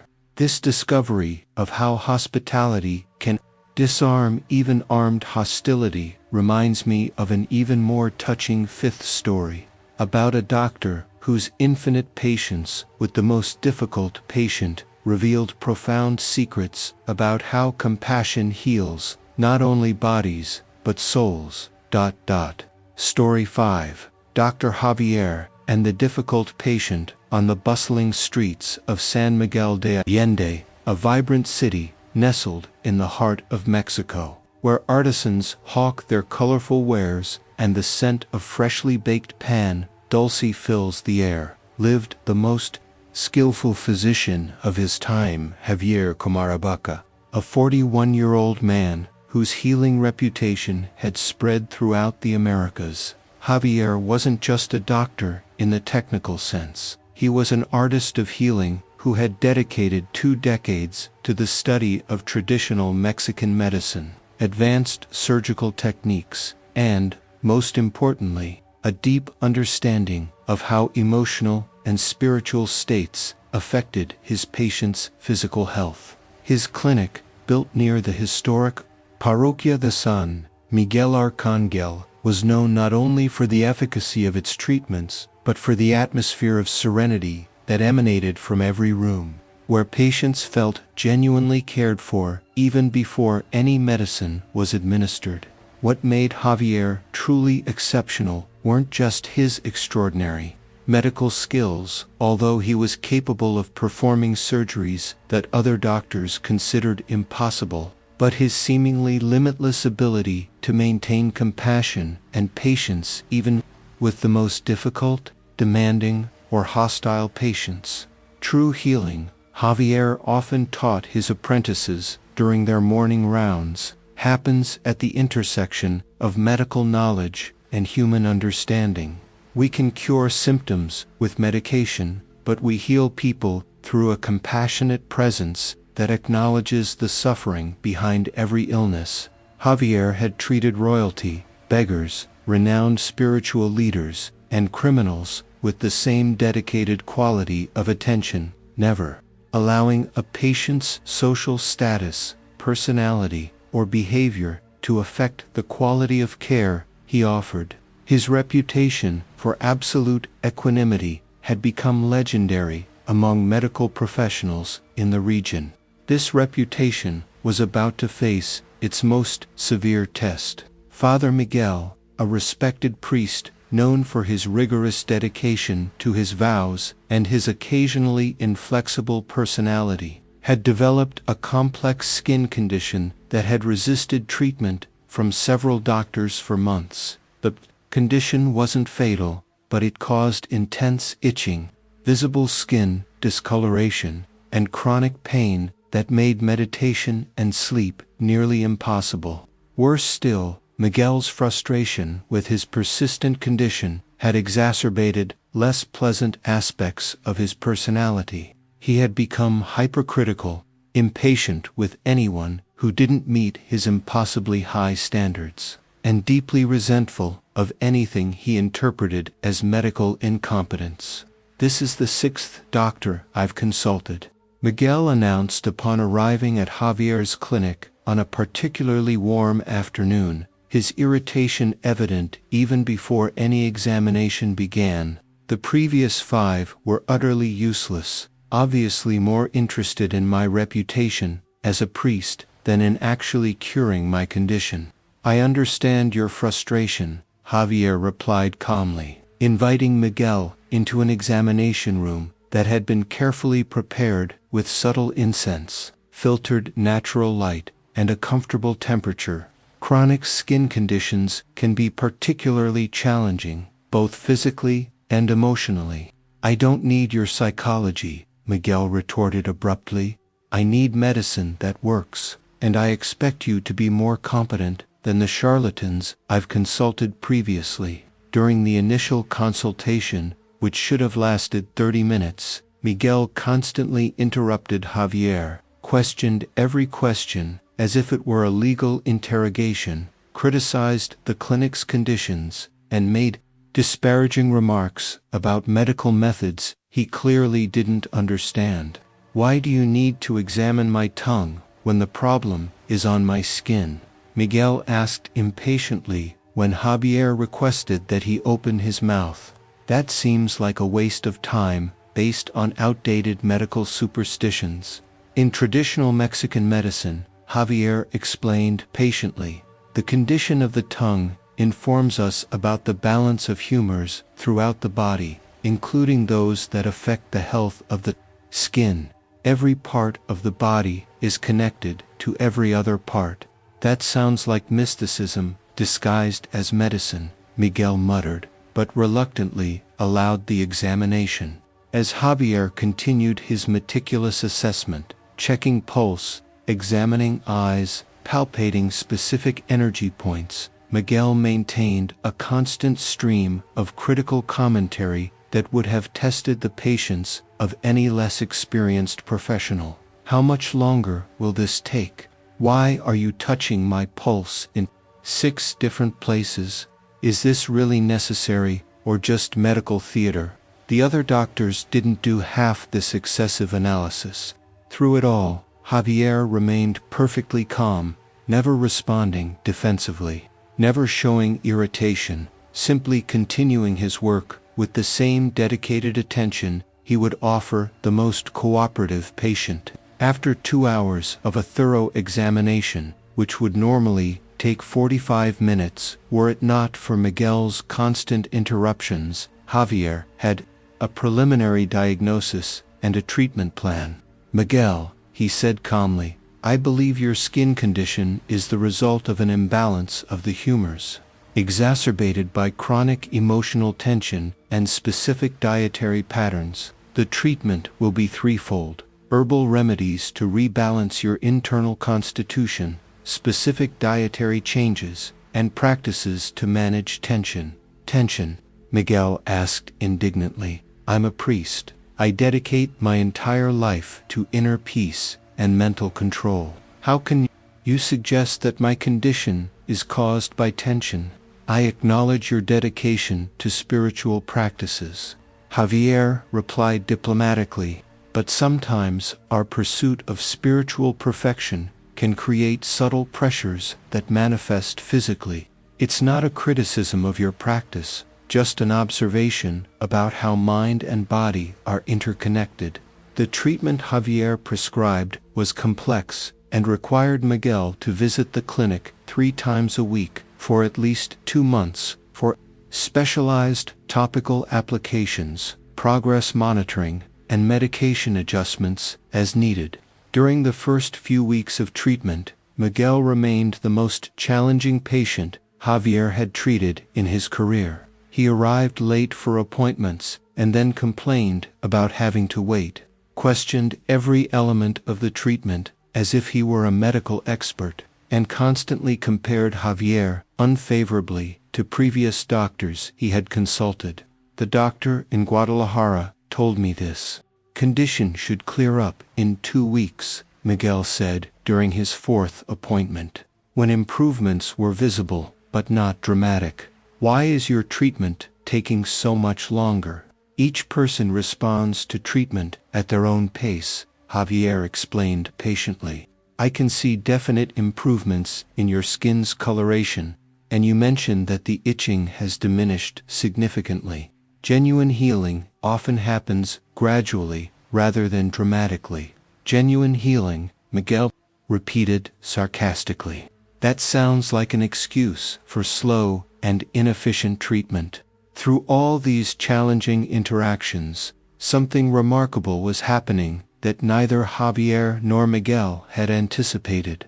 Other patients in the clinic began to observe how Javier responded to Miguel's constant criticisms and hostility with unwavering patience and genuine kindness. An elderly woman named Alina, who came to the clinic for treatment of chronic arthritis, commented to Javier after witnessing one of Miguel's particularly harsh outbursts, "Doctor, how do you manage to maintain so much patience with that rude priest? If he were my patient, I would have dismissed him weeks ago." Alina Javier replied thoughtfully, "Miguel is suffering from a condition that causes constant pain and chronic frustration. When people are in pain, they often express it in ways that may seem hostile. My job is to see beyond the superficial behavior to the underlying suffering that needs healing. But he's so demanding and critical. Surely you don't have to tolerate verbal abuse." "There's a difference between tolerating abuse and understanding its origin," Javier explained. "I set clear boundaries on acceptable behavior when necessary, but I also recognize that true healing requires me to respond to the whole person, not just the symptoms they present." During the 6th week of treatment, something began to shift in the dynamic between Javier and Miguel. Miguel's skin condition had improved dramatically. The itching had almost completely subsided. The discoloration was dissipating, and the chronic pain had reduced to manageable levels. But more significantly, Miguel's own attitude began to soften gradually as he realized that Javier had never responded to his criticisms defensively. had never compromised the quality of his care, regardless of how difficult Miguel behaved, and genuinely seemed to care about his well-being, beyond just the medical condition. Javier, Miguel said, during an appointment when his skin was almost completely healed, I have a question I've been avoiding. Why did you never lose your patience with me? I know I was a challenging patient, because, Javier replied, with characteristic honesty. I've learned that anger and impatience in patients are rarely about the medical care itself. They're usually expressions of fear, frustration, or feelings of helplessness in the face of illness. When I understand that, it becomes easier to respond with compassion than irritation.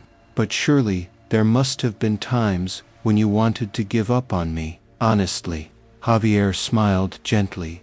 There were times when I felt challenged, but in those moments, I would remind myself that you were suffering, and that my response to that suffering could either increase it or help alleviate it.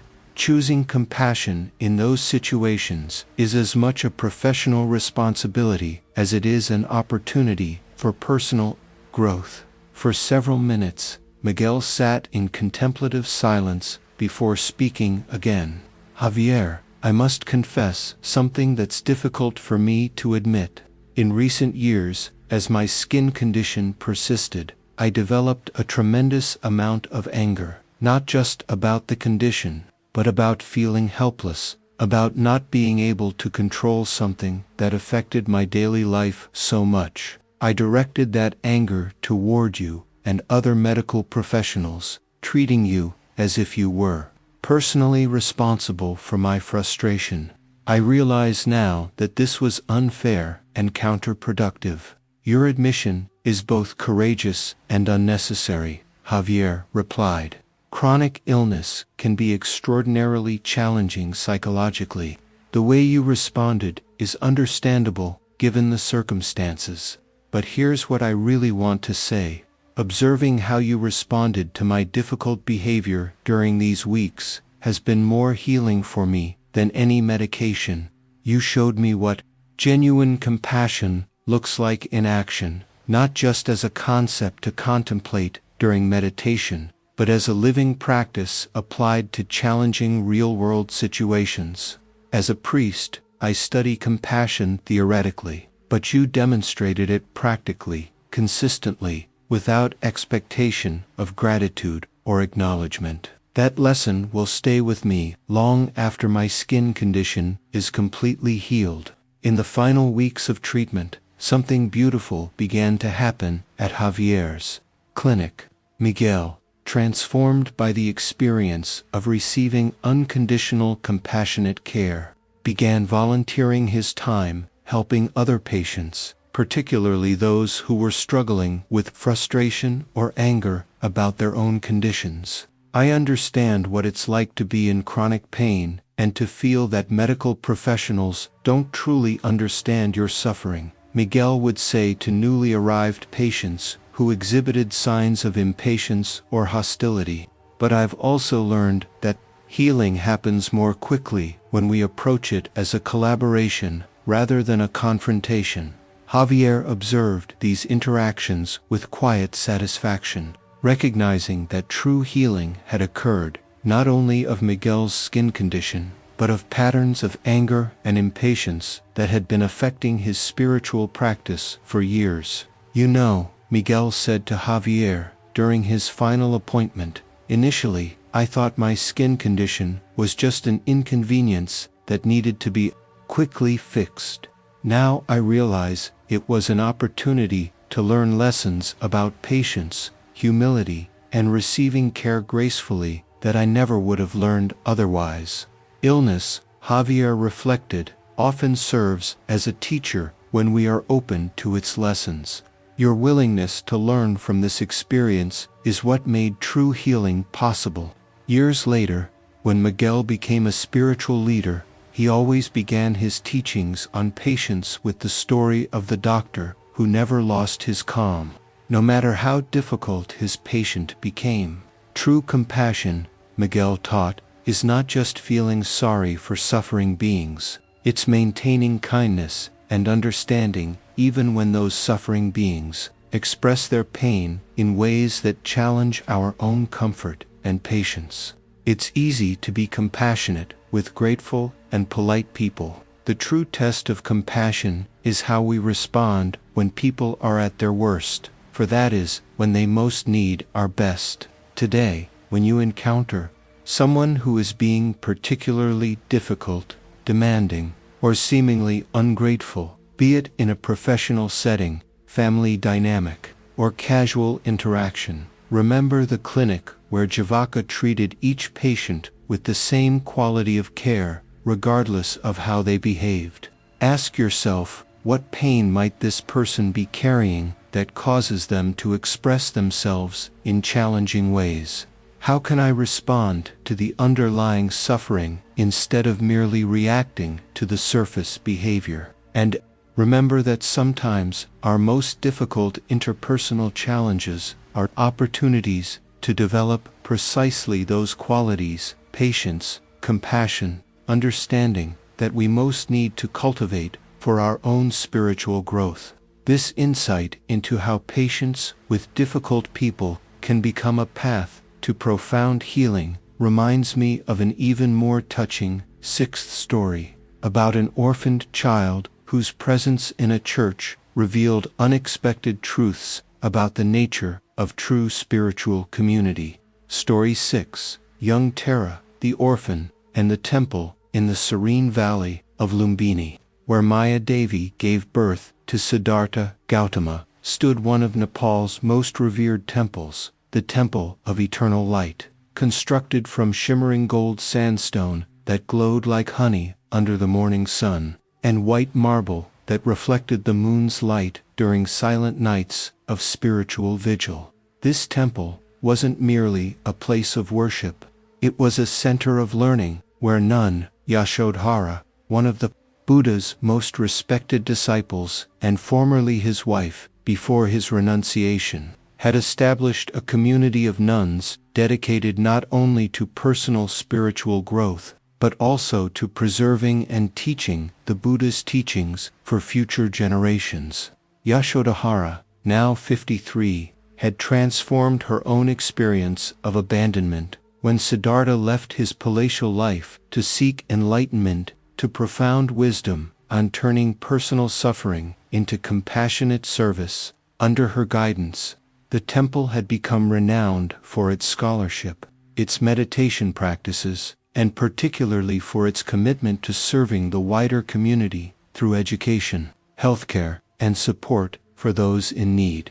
The community of 22 nuns living at the temple followed a rigorously structured routine centered around periods of meditation, study, teaching, and service work that extended their spiritual practice into practical benefit for the surrounding villages. It was a life of deliberate simplicity, intellectual dedication, and compassionate action that had created an atmosphere of profound serenity within the temple walls. This carefully maintained atmosphere was about to be transformed by the arrival of an unexpected visitor.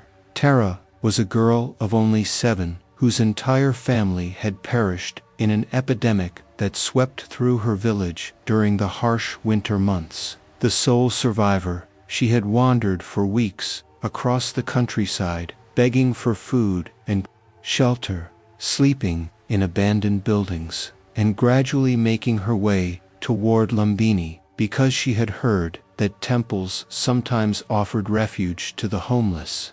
When Tara finally appeared at the temple gates one evening, as the first snow began to fall, she was a heartbreaking sight.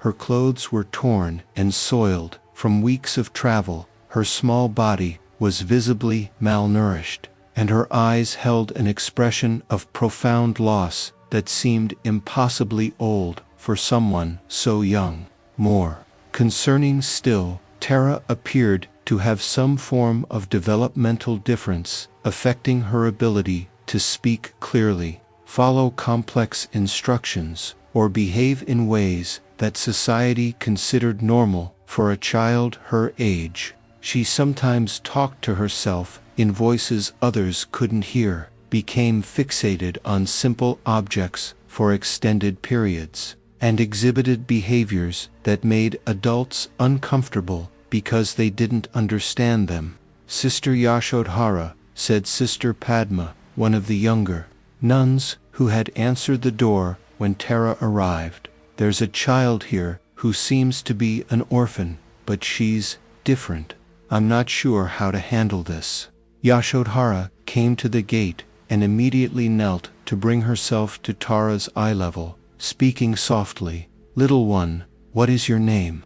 Tara, whispered the child, her voice so low it was almost inaudible. People in my village used to call me Tara, who speaks with clouds, and you speak with clouds, Tara. Sometimes they tell me stories about places I've never seen and people I've never known. Grown-ups always said I was making it up, but clouds don't lie like people sometimes do. Yashodhara felt an immediate connection with this child, whose innocence had been tested by loss and devastation greater than most adults ever experience. But she also recognized that integrating Tara into the temple community would present challenges. Tara, Yashodhara said gently, would you like to come inside where it's warm? We have food, and we can give you clean clothes and a place to sleep tonight. Over the following days, the temple community grappled with the question of what to do about Tara's long-term situation. Some nuns argued that while temporarily helping the child was certainly compassionate, the temple simply wasn't equipped to provide ongoing care for someone with Tara's special needs. We are not a childcare institution, Sister Kamala pointed out during a community meeting to discuss the situation. Our daily routine, our practices, our environment, everything here is designed for adult spiritual practitioners. How can we accommodate a child who doesn't understand our routines and whose behavior is so unpredictable? Others felt that turning away an orphaned child would contradict the Buddha's teachings on universal compassion and the responsibility to protect society's most vulnerable members. The Buddha always emphasized our duty to care for those who have no one else. Sister Priya argued, if we don't help this child, who will? Wouldn't it be hypocrisy to practice compassion on the meditation cushion, but refuse it when presented with a real person in genuine need? Sister Yashodhara listened to both perspectives before speaking. Let me suggest an experiment, she said thoughtfully. For the next month, we will welcome Tara as a guest in our community. Each of us will take turns spending time with her, learning about her needs, and discovering what gifts she might offer to our spiritual lives. At the end of the month, we will make an informed decision based on real experience rather than assumptions. The first week of the experiment was challenging. Tara's presence disrupted established rhythms the nuns had carefully cultivated over years of communal living. She wandered during meditation periods, whispering questions about why everyone sat so quietly. She couldn't follow complex instructions for temple maintenance work, and her habit of talking to invisible companions made some sisters uncomfortable. Sister Yashodhara, Sister Kamala complained after a particularly difficult morning when Tara had interrupted the meditation session 3 times. This isn't working. The child needs more attention than any of us can provide while maintaining our own spiritual practices. But gradually, something unexpected began to happen. Sister Priya, who had volunteered to spend the first afternoon with Tara, discovered that the child had an extraordinary ability to notice details that adults completely missed. Look, Sister Priya, Tara said during a walk through the temple gardens, pointing to a corner where a small plant was growing between the stones. This little green person is trying to grow, but the stones are making it hard. Should we help? When Priya examined the area more closely, she realized that Tara had identified the beginning of what could become a serious, structural problem. Water was seeping through the foundation stones and creating an environment for plant growth that could eventually damage the temple's integrity. Tara, Priya said in amazement, "You just identified something our maintenance crew has missed for months. How did you notice?" "The green person was asking for help," Tara said simply, as if it were the most obvious thing in the world. During the second week, Sister Kamala reluctantly took her turn spending time with Tara, and discovered something equally surprising. "Tara," she said during an afternoon when they were supposed to be doing silent study, "I need to read these texts for tomorrow's teaching. Can you sit quietly while I work?" Instead of becoming disruptive, as Kamala expected, Tara sat perfectly still for over an hour, occasionally making soft sounds that seemed almost melodic. When Kamala finished her reading, she realized that the child's gentle murmuring had actually helped her concentrate more deeply than usual. "Tara, what were you doing while I was reading?" "Sending happy thoughts to the words so they would stick better in your mind," Tara explained, as if it were obvious. "Sometimes words get scared when people try too hard to catch them. If you sing to them softly, they come more easily." By the third week, each nun had had some unexpected experience with Tara that challenged their assumptions about what constituted spiritual practice or significant contribution to the temple's life. Sister Mira discovered that Tara had a mysterious ability to sense when someone was feeling sad or troubled, frequently offering silent comfort by simply sitting nearby or bringing small gifts like interesting stones or flowers. Sister Lakshmi discovered that Tara's innocent questions about Buddhist concepts frequently revealed gaps in her own understanding that she hadn't recognized. "Sister Lakshmi," Tara asked during a discussion on impermanence, "if everything changes, does that mean clouds change too? Because they told me yesterday that they've been taking care of people for a very long time."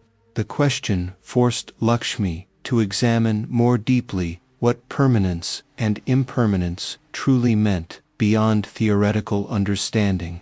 More significantly, Sister Yashodhara began to notice that Tara's presence had brought a quality to the temple's life that had been missing: spontaneous joy. For years, Yashodhara reflected during private meditation, "We have cultivated serenity, wisdom, compassion, and discipline. But when was the last time our temple resonated with laughter? When did we last experience wonder at simple things?" Tara brings qualities we have lost in our pursuit of spiritual sophistication. As the month-long experiment drew to a close, the temple community faced the decision with mixed feelings. Tara had indeed presented challenges. Her needs required extra attention, her presence had altered their routines, and her different way of experiencing the world had forced them to question assumptions about how a spiritual community should function. But she had also brought gifts that no one had anticipated: her uncomplicated love, her unique perspective, her ability to find magic in ordinary moments, and her innocent questions that frequently revealed profound truths. During the final community meeting to decide Tara's future, something unexpected happened. "Sisters," said Sister Kamala, who had initially been most resistant to keeping Tara, "I want to share something I've realized during these weeks. I joined this community to cultivate compassion, but I had unconsciously limited my understanding of compassion to feeling sorry for people who suffered in ways I could comprehend. Tara has taught me that real compassion means opening my heart to people who experience the world differently from me, and recognizing that those differences can be gifts rather than problems to be solved." One by one, each nun shared similar insights into how Tara's presence had deepened their spiritual practice in unexpected ways. When it came time to vote on whether Tara should remain permanently, the decision was unanimous. She would be welcomed as the youngest member of their spiritual community. But the decision came with a commitment. They would adapt their practices to include someone whose spiritual expression was different from conventional forms, and they would learn to value kinds of wisdom that couldn't be found in texts. Over the years that followed, Tara grew up surrounded by the love and acceptance that allowed her unique gifts to flourish. Her ability to sense emotional states made her an invaluable comforter to visitors who came to the temple in distress. Her innocent questions continued to challenge the nuns to examine their assumptions about spiritual practice, and her unconventional wisdom frequently provided insights that solved problems no one else had been able to resolve. What I learned from Tara, Sister Yashodhara wrote in her later teachings, is that true spiritual community must have room for all forms of authentic spiritual expression. When we create rigid definitions of how a spiritual person should look or how they should behave, we risk excluding precisely those people who could teach us the most about divine love. Compassion that extends only to people who make us feel comfortable is incomplete. Compassion, the real test of our spiritual development, is whether we can recognize and nurture sacredness in forms that challenge our preconceptions. When Tara eventually became a young woman, she chose to remain with the temple community, developing her own unique form of spiritual practice that blended traditional Buddhist teachings with her natural ability to connect with the world in mystical ways. Her presence had transformed not only her own life, but the very character of the temple community, making it a place where different forms of spiritual expression were celebrated rather than merely tolerated. Today, when you encounter someone whose way of being in the world is different from what society considers normal, whether due to developmental differences, mental health challenges, cultural background, or simply unique personality, remember the temple where nuns learned to recognize gifts hidden within apparent limitations. Ask yourself, what could this person teach me that I couldn't learn from someone more like myself? How could their different perspective enrich my understanding of what it means to be human? And remember that true spiritual community, whether religious or secular, must have room for the full spectrum of human expression, recognizing that wisdom comes in many forms, and that sometimes our greatest teachers arrive in packages we least expect. This discovery of how inclusive community can transform everyone it touches reminds me of a seventh story about another kind of teacher, judge, whose commitment to compassionate justice would challenge all assumptions about how the legal system should operate when it encounters human suffering. Story 7. The compassionate judge, Ashoka, in the magnificent city of Ayutthaya, capital of the vast Siamese kingdom, where gilded temples shimmered under the tropical sun and fragrant frangipani perfumed the air, there stood a court renowned not for the severity of its punishments, but for the compassionate wisdom of its judgments. This court was presided over by Judge Ashoka, not the famous emperor, but a man named in his honor, a 47-year-old magistrate whose reputation for balanced justice tempered with mercy had spread throughout the land. Ashoka had dedicated 25 years to the study of law, but more importantly, he had spent a decade immersed in Buddhist teachings on compassion under his spiritual advisor, the wise monk, Mahasamchai. True justice, Ashoka often told the young magistrates who came to learn from him, is not merely applying the law correctly. It is understanding that behind every crime lies a human story of suffering that needs to be healed, not simply punished. Ashoka's court was unlike any other in in the kingdom. Instead of a somber place where criminals trembled in fear, it was designed as a space that inspired honest reflection. Natural light streamed through tall windows, lush greenery created an atmosphere of serenity, and comfortable seating was provided for both the accused and the victims. Most significantly, Ashoka had established a unique process where, beyond determining guilt and applying sentences, he dedicated time to understanding the circumstances that had led people to commit crimes, seeking ways to address the underlying causes rather than simply punishing the effects. When we treat only the symptoms of crime, explained Mahasamchai. During their weekly study sessions with Ashoka, we create a cycle where people are punished, released, and eventually commit crimes again because the conditions that originally led them to crime were never addressed. But how can we address these conditions without compromising the need to protect society? Ashoka would ask, always striving to balance compassion with social responsibility, through the understanding that punishment and rehabilitation are not mutually exclusive. Mahasamchai would reply, we can protect society while simultaneously creating opportunities for those who have caused harm to become contributing members of the community. This philosophy was about to face its most challenging test. One particularly sweltering day, when the air vibrated with heat that made every movement a conscious effort, a case arrived at Ashoka's court that shocked the entire city.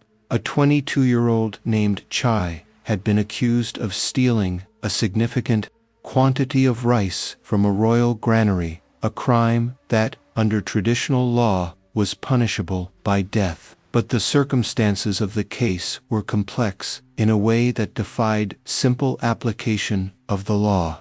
Chai was the son of a farming family who had lost their land due to a series of poor harvests caused by prolonged drought. His mother was dying from an illness requiring expensive medicine the family couldn't afford. His father had fallen deeply into debt trying to keep the family alive, and creditors were threatening to sell them into indentured servitude to settle the debts. The theft had occurred when Chai, desperate and watching his mother wither day by day, had infiltrated the royal granary in an attempt to take enough rice to feed his family and sell it to buy medicine for his mother. He had been apprehended by the guards before he could take anything, but the intent and the attempt were sufficient to constitute a capital crime under the law. Your Honor, said the royal prosecutor during the initial presentation of the case, while we may sympathize with the accused family circumstances, we cannot allow personal hardship to become justification for crimes against royal property. The law is clear.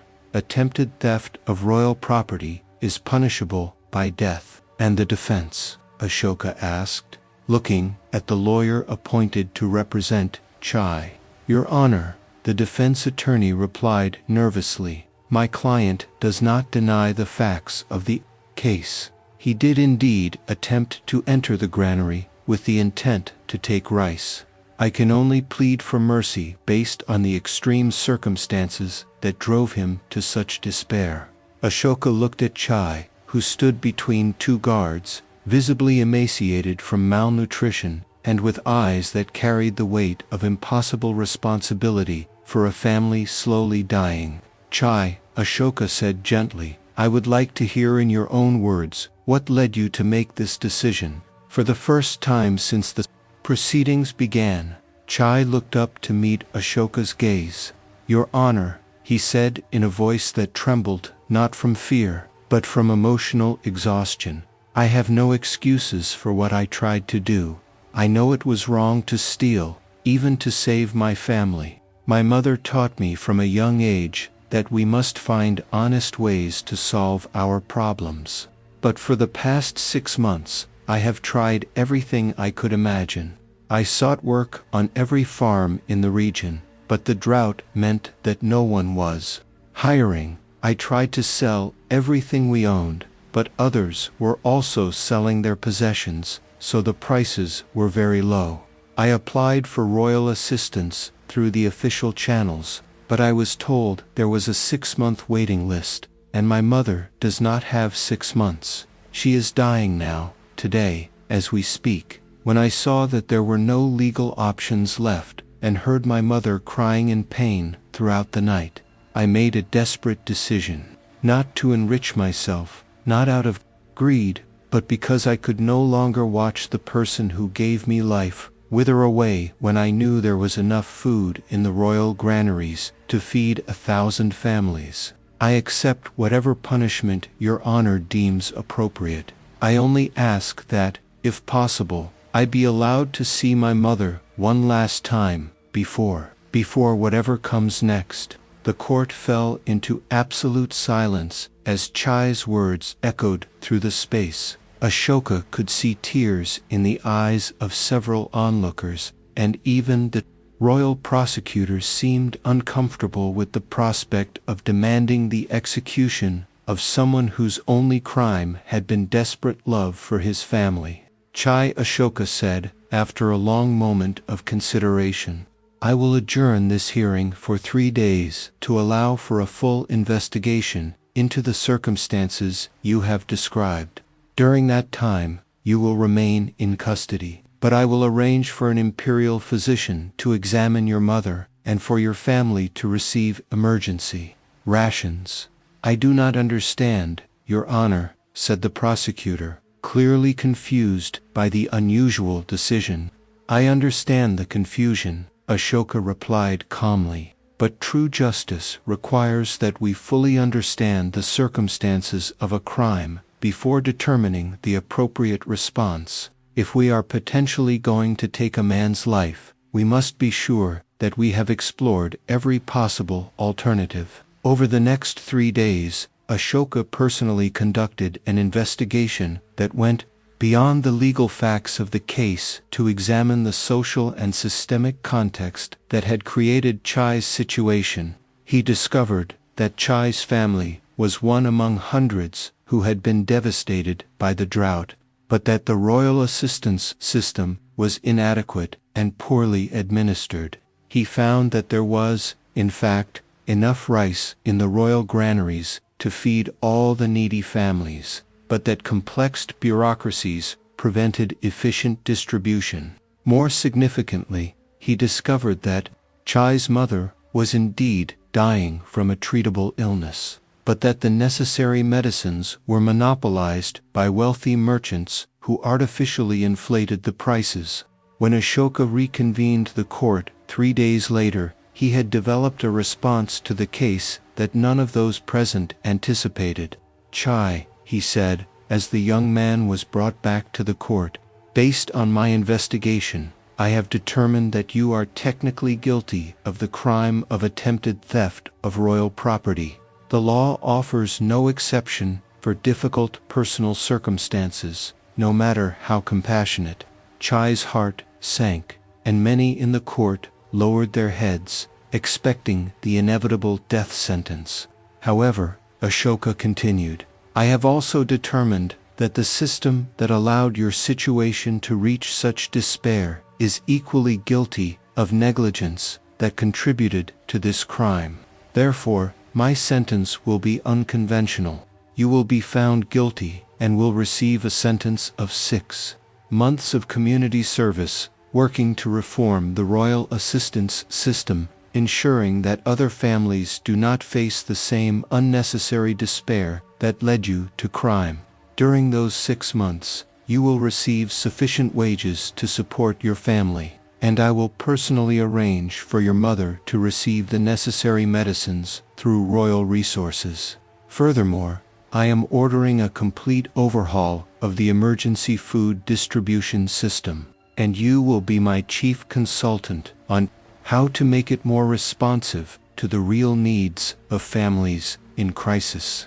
The court erupted in murmurs of surprise and admiration. Never before had a sentence been seen that transformed a criminal into a consultant for social reform. "Your Honor," said the prosecutor, clearly struggling to understand the decision. With all due respect, this sets a dangerous precedent. If crimes are justified by difficult circumstances, will we not open the door to an increase in crime? On the contrary, Ashoka replied thoughtfully, by addressing the conditions that lead to crime while still maintaining individual accountability, we create real prevention of future crime. Executing Chai may satisfy our need for retributive justice, but it will do nothing to prevent others from facing the same impossible dilemma. But by using his knowledge of systemic failures to create solutions, we transform the potential for more crimes into a force for crime prevention. In the following months, the experience with Chai became one of the most remarkable successes of Ashoka's career.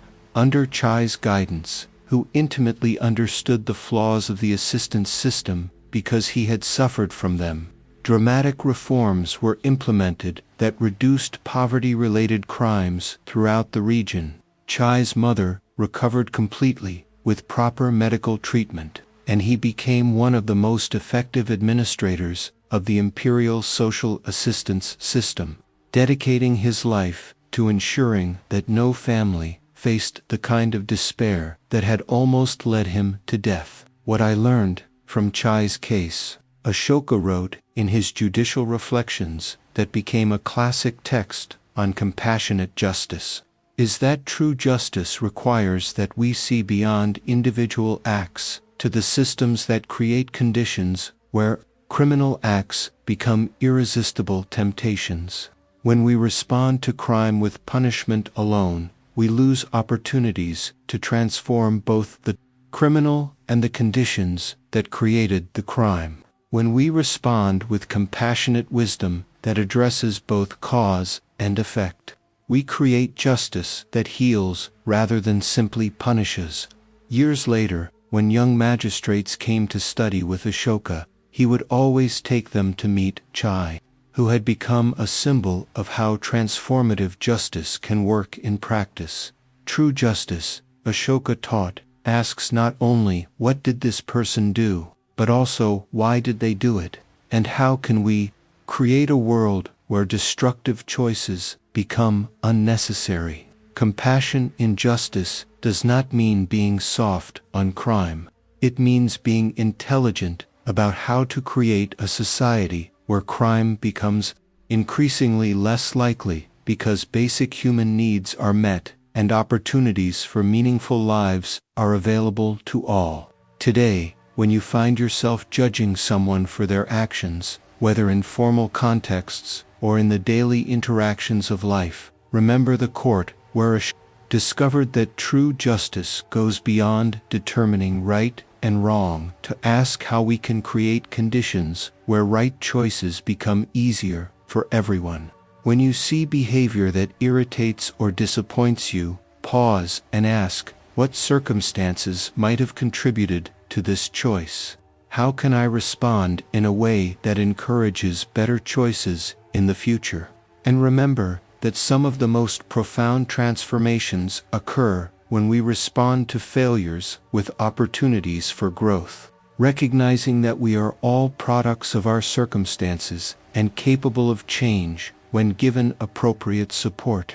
This discovery of how compassionate justice can transform both criminals and the systems that create crime reminds me of an eighth and final, even more touching story about an encounter between two species that revealed profound truths about the universal nature of compassion. Story 8. The abandoned dog and monk Mahakasapa along the dusty trails linking the sacred city of Ayutthaya to the surrounding rural villages where pilgrims from distant lands trekked seeking spiritual enlightenment, and merchants transported precious spices in caravans that resembled colorful serpents winding through the golden landscape of ancient Siam, lay a particularly desolate stretch known as Thorn Valley due to the hostile vegetation that choked the path. It was along this challenging route that Venerable Mahakasapa, one of the Buddha's oldest and most respected disciples, journeyed. He returned from a 3-month solitary retreat in a remote cave where he dedicated himself to deep meditation on the nature of impermanence and the interdependence of all life. At 58, Mahakassapa was known throughout the Buddhist community for his austere discipline, unwavering dedication to spiritual practice, and preference for contemplative solitude over frequent social interaction. Unlike other disciples who excelled as charismatic teachers or skilled organizers, Mahakassapa chose the path of the contemplative, seeking realization through rigorous inner practices. Over his decades of monastic life, he'd developed a precisely structured routine encompassing hours of seated meditation, periods of contemplative walking, and moments dedicated to studying the deepest sutras. He was a man of few words, but when he spoke, his observations carried the weight of wisdom born from genuine contemplative experience. True peace, Mahakassapa often told the rare students who sought his guidance, comes not from arranging the external world to our satisfaction, but from understanding so deeply the transient nature of all experiences that our contentment becomes independent of external circumstances. This philosophy of contemplative detachment had guided his life for decades, and was about to be tested in a completely unexpected way. On the 3rd day of his journey back to the main monastery, as the midday sun made each step a conscious effort, and the heat created mirages that danced in the distance like desert spirits, Mahakassapa heard a sound that made him stop abruptly. It was a faint whimper, almost inaudible, emanating from a thicket of thorny bushes a few meters from the main trail. The sound was clearly that of an animal in distress, but there was a quality to it that touched something deep within the contemplative monk's heart. Initially, Mahakassapa hesitated. His cautious nature and preference for non-interference made him reluctant to deviate from his journey to investigate situations unrelated to his spiritual practice. Furthermore, the thorny thicket looked particularly inhospitable, and he carried only minimal provisions for his trip. But as he continued walking, the sound persisted, and something in its desperate quality made it impossible to ignore. "It's probably just a wounded wild animal," he murmured to himself. "Nature has its own cycles of life and death. My interference might be more harmful than helpful." But when he'd walked another 50 meters and could still hear the faint cry carried on the wind, Mahakassapa discovered that his contemplative practice had, in fact, increased his sensitivity to suffering, not diminished it. Years of meditating on interdependence had made it impossible for him to simply ignore direct evidence of needless pain. Carefully placing his backpack on the trail to mark his location, Mahakassapa began to force his way through the thorny bushes, following the sound to its source. What he found broke his heart in a way he hadn't anticipated. Trapped in a particularly dense tangle of thorns was a young dog, probably less than a year old, who had clearly been abandoned for several days. The animal was severely dehydrated, with bleeding wounds where thorns had lacerated its skin, and so weak it could barely lift its head when Mahakassapa approached. But what most touched the monk was not just the dog's physical condition, but the expression in its eyes, a mixture of fear, hope, and an inexplicable trust toward this strange human who had appeared in its most desperate moment. "Little friend," Mahakassapa whispered, kneeling carefully to avoid more thorns, "how did you get here, and how long have you been trapped?" The dog attempted a weak wag of its tail, a gesture that communicated gratitude for the simple presence of another living being who had noticed its suffering. Mahakassapa immediately realized that freeing the animal would require delicate and painstaking work. The thorns were intricately woven through its fur, and any abrupt movement could cause even worse injuries. For the next 2 hours, as the sun slowly moved across the sky and the heat became almost unbearable, Mahakasapa worked with meticulous patience to free each individual thorn, murmuring gentle words to keep the dog calm during the painful process. Slowly, "Little friend," he said softly, whenever the animals stirred in pain, "I know it hurts, but soon you will be free. Just breathe with me, and trust that I am trying to help." When he finally freed the dog from the thorns, Mahakasapa faced a decision that profoundly challenged his decades-long established life philosophy. The animal was clearly too weak to survive alone. It needed water, food, and medical care that could only be provided during days or weeks of careful recovery. But accepting responsibility for another living being contradicted the path of contemplative detachment Mahakasapa had chosen for his spiritual practice. "My vocation is solitary contemplation," he thought to himself as he looked at the now free but clearly helpless dog. "Caring for an animal will require time, energy, and attention that should be dedicated to meditation and study. Besides, forming attachment to any living being contradicts the teachings on detachment I've dedicated my life to." Realizing, but as he continued to look into the injured dog's eyes, Mahakasapa experienced something he'd never anticipated in his decades of practice: the realization that true detachment didn't mean indifference to suffering, but freedom to respond to suffering without selfish considerations of personal inconvenience. "Perhaps," he murmured to the dog, which was looking at him with absolute trust, "my contemplative practice has prepared me precisely for this moment." Perhaps years of meditating on compassion only gained real meaning when applied to concrete situations where someone needs help. "I can offer." Gently, Mahakasapa lifted the injured dog, surprised by how light the animal had become due to malnutrition, and began the long walk back to the monastery. During the 2-day journey that followed, something extraordinary began to happen that would permanently transform Mahakasapa's understanding of the nature of spiritual practice. Caring for the dog, feeding it small portions of his own limited food, giving it water from his precious reserve, cleaning its wounds, and providing warmth during the cool nights, didn't distract from his contemplative practice as he'd feared. Instead, it deepened his meditation in ways he'd never experienced. "When I am caring for this small being," Mahakasapa reflected during one of the nights as the dog slept, curled against his body for warmth, "I am not thinking about my own discomforts, my own needs, or my own spiritual progress. I am completely present with what this moment requires."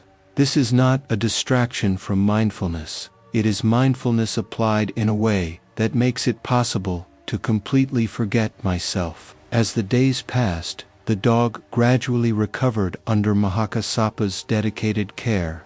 Its appetite returned, its wounds began to heal, and its natural puppy energy began to emerge. More significantly, a deep connection developed between the contemplative monk and his unlikely companion. The dog seemed to intuitively understand when Mahakasapa was meditating and would lie silently beside him, its gentle breathing creating a peaceful presence that somehow deepened the monk's concentration. During walks, it followed a few steps behind, never interrupting, but always alert to its savior's needs. "It is remarkable," Mahakasapa observed in his written reflections during this period, "how this small being expresses gratitude, contentment, and presence in the moment without having studied a single philosophical text or practiced a single formal meditation technique. Its natural spirituality reminds me that enlightenment is not something we acquire through effort, but something we reveal through simple openness to life as it is. When they finally reached the monastery, Mahakasapa's arrival with a canine companion caused considerable surprise and some concern among the monastic community. "Venerable Mahakasapa," said the monastery's abbot during a private conversation, "while I admire your compassion for this animal, our community is not structured to care for pets. How can we maintain our spiritual discipline if we begin to form attachments to creatures that might distract us from our practices?" "I understand the concern," Mahakasapa replied thoughtfully, "and I must admit, I myself had similar hesitations. But I discovered something unexpected during these weeks, caring for this small being, caring for another living being with simple and direct needs taught me more about genuine detachment than years of solitary contemplation." "How so?" "When I am alone in meditation, it is easy to become subtly focused on my own spiritual progress, on my own mental states, on my own realizations. But when I am caring for this dog, there is no room for self-preoccupation. There are only the needs of the present moment and my response to them. That sounds as if it could lead to attachment, not detachment." "That was my initial fear as well," Mahakasapa admitted. "But I discovered there is a profound difference between possessive attachment and compassionate love. Possessive attachment says, 'I need this creature for my own happiness.' Compassionate love says, 'This creature has needs I can meet.' And meeting them brings a natural joy that doesn't depend on reciprocation." Over the following months, the dog's presence in the monastery, which was affectionately named Mudita, compassionate joy in Pali, had unexpected effects on the entire community. Monks who had been struggling with loneliness or depression found solace in the affectionate presence of a being that offered companionship without demanding complex conversation. Those who had become rigid in their practices discovered that occasionally playing with mudita restored a spontaneous joy that had been lost in years of excessively severe discipline. More significantly, mudita became an unexpected teacher about presence in the present moment, unconditional acceptance, and the natural expression of gratitude and joy. This small being, Mahakasapa wrote in his later teachings, which became classics of Buddhist literature on compassion in action, never studied philosophy, yet perfectly expresses the fruits of spiritual practice: contentment with simple conditions, genuine gratitude for kindness received, total presence in the present moment, and unconditional love that doesn't depend on others being perfect. I learned that true compassion sometimes requires us to abandon our preconceived notions of what spiritual practice should be and simply respond to what life presents with an open heart. When visitors came to the monastery and inquired about the unusual presence of a dog in a monastic community, Mahakasapa always told the story of how finding mudita trapped in the thorns had liberated something in his own heart that years of solitary meditation hadn't touched. Sometimes, he taught, our greatest spiritual teachers appear in the most unexpected forms. Mudita taught me that true detachment is not indifference to the world, but freedom to love unconditionally, to serve without expectation, and to find joy in the simple opportunity to alleviate suffering wherever we find it. Years later, when Mudita eventually died of old age in Mahakasapa's arms, the monk didn't experience the kind of painful attachment he feared, but a profound gratitude for the opportunity to have been companioned to a being that had taught lessons about unconditional love that no spiritual text could have conveyed.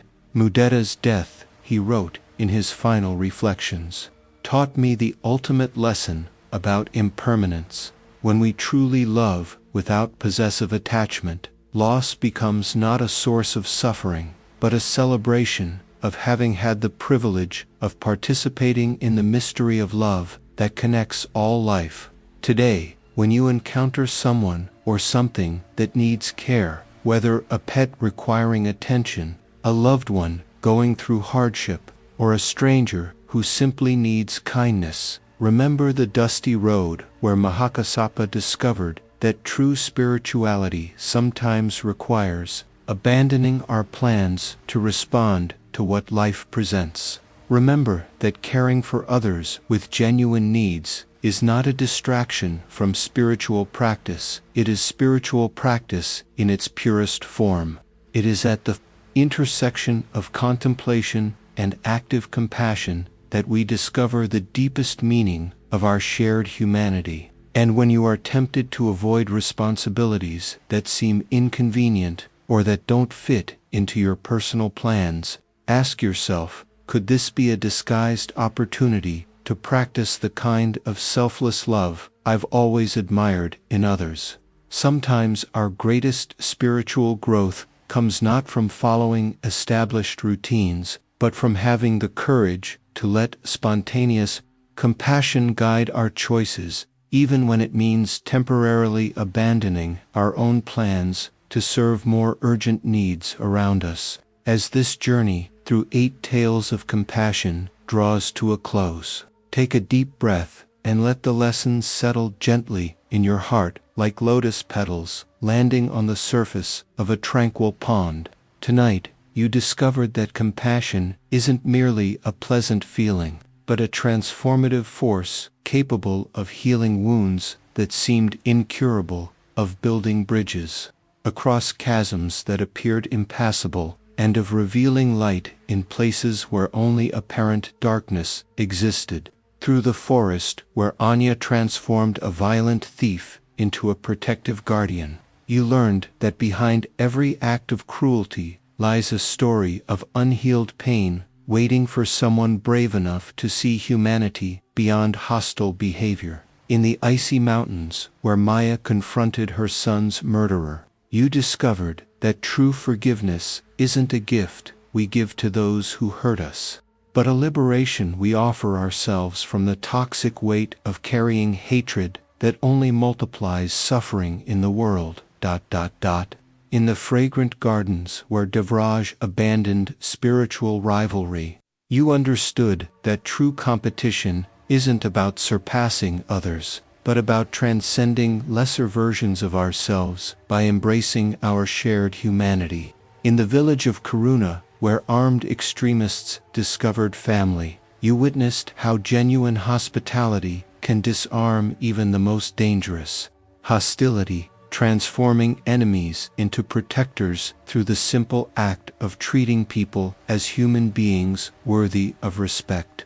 At the clinic, where Javan never lost patience, you learned that difficult people are often just people in pain, expressing suffering in ways that challenge our own ability to maintain compassion when it's needed most.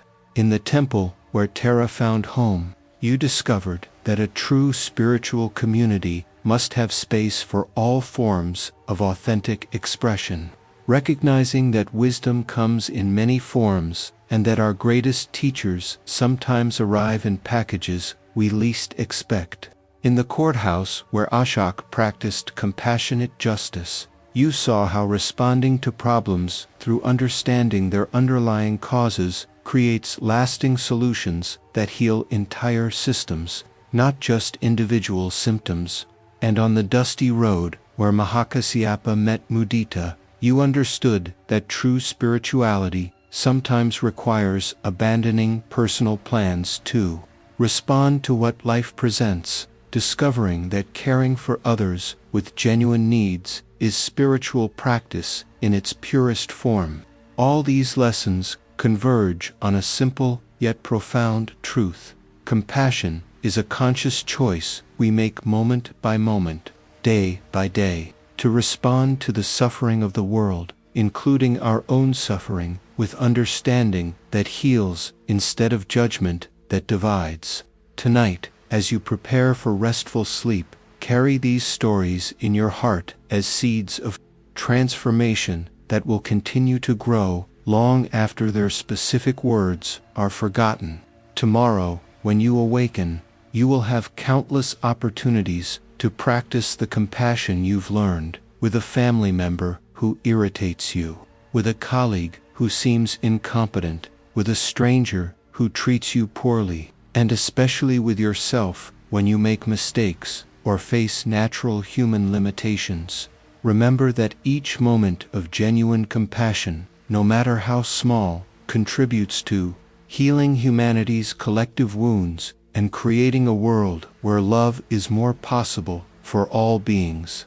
May you sleep in the peace of true compassion and awaken in the light of recognizing that your heart has an infinite capacity to love, heal, and transform any situation through the conscious choice to respond with the best of your humanity. If this journey of compassion brought healing and renewed hope to your heart, write in the comments, "May all beings find healing through compassion," so we can together create a current of healing energy circulating throughout the world.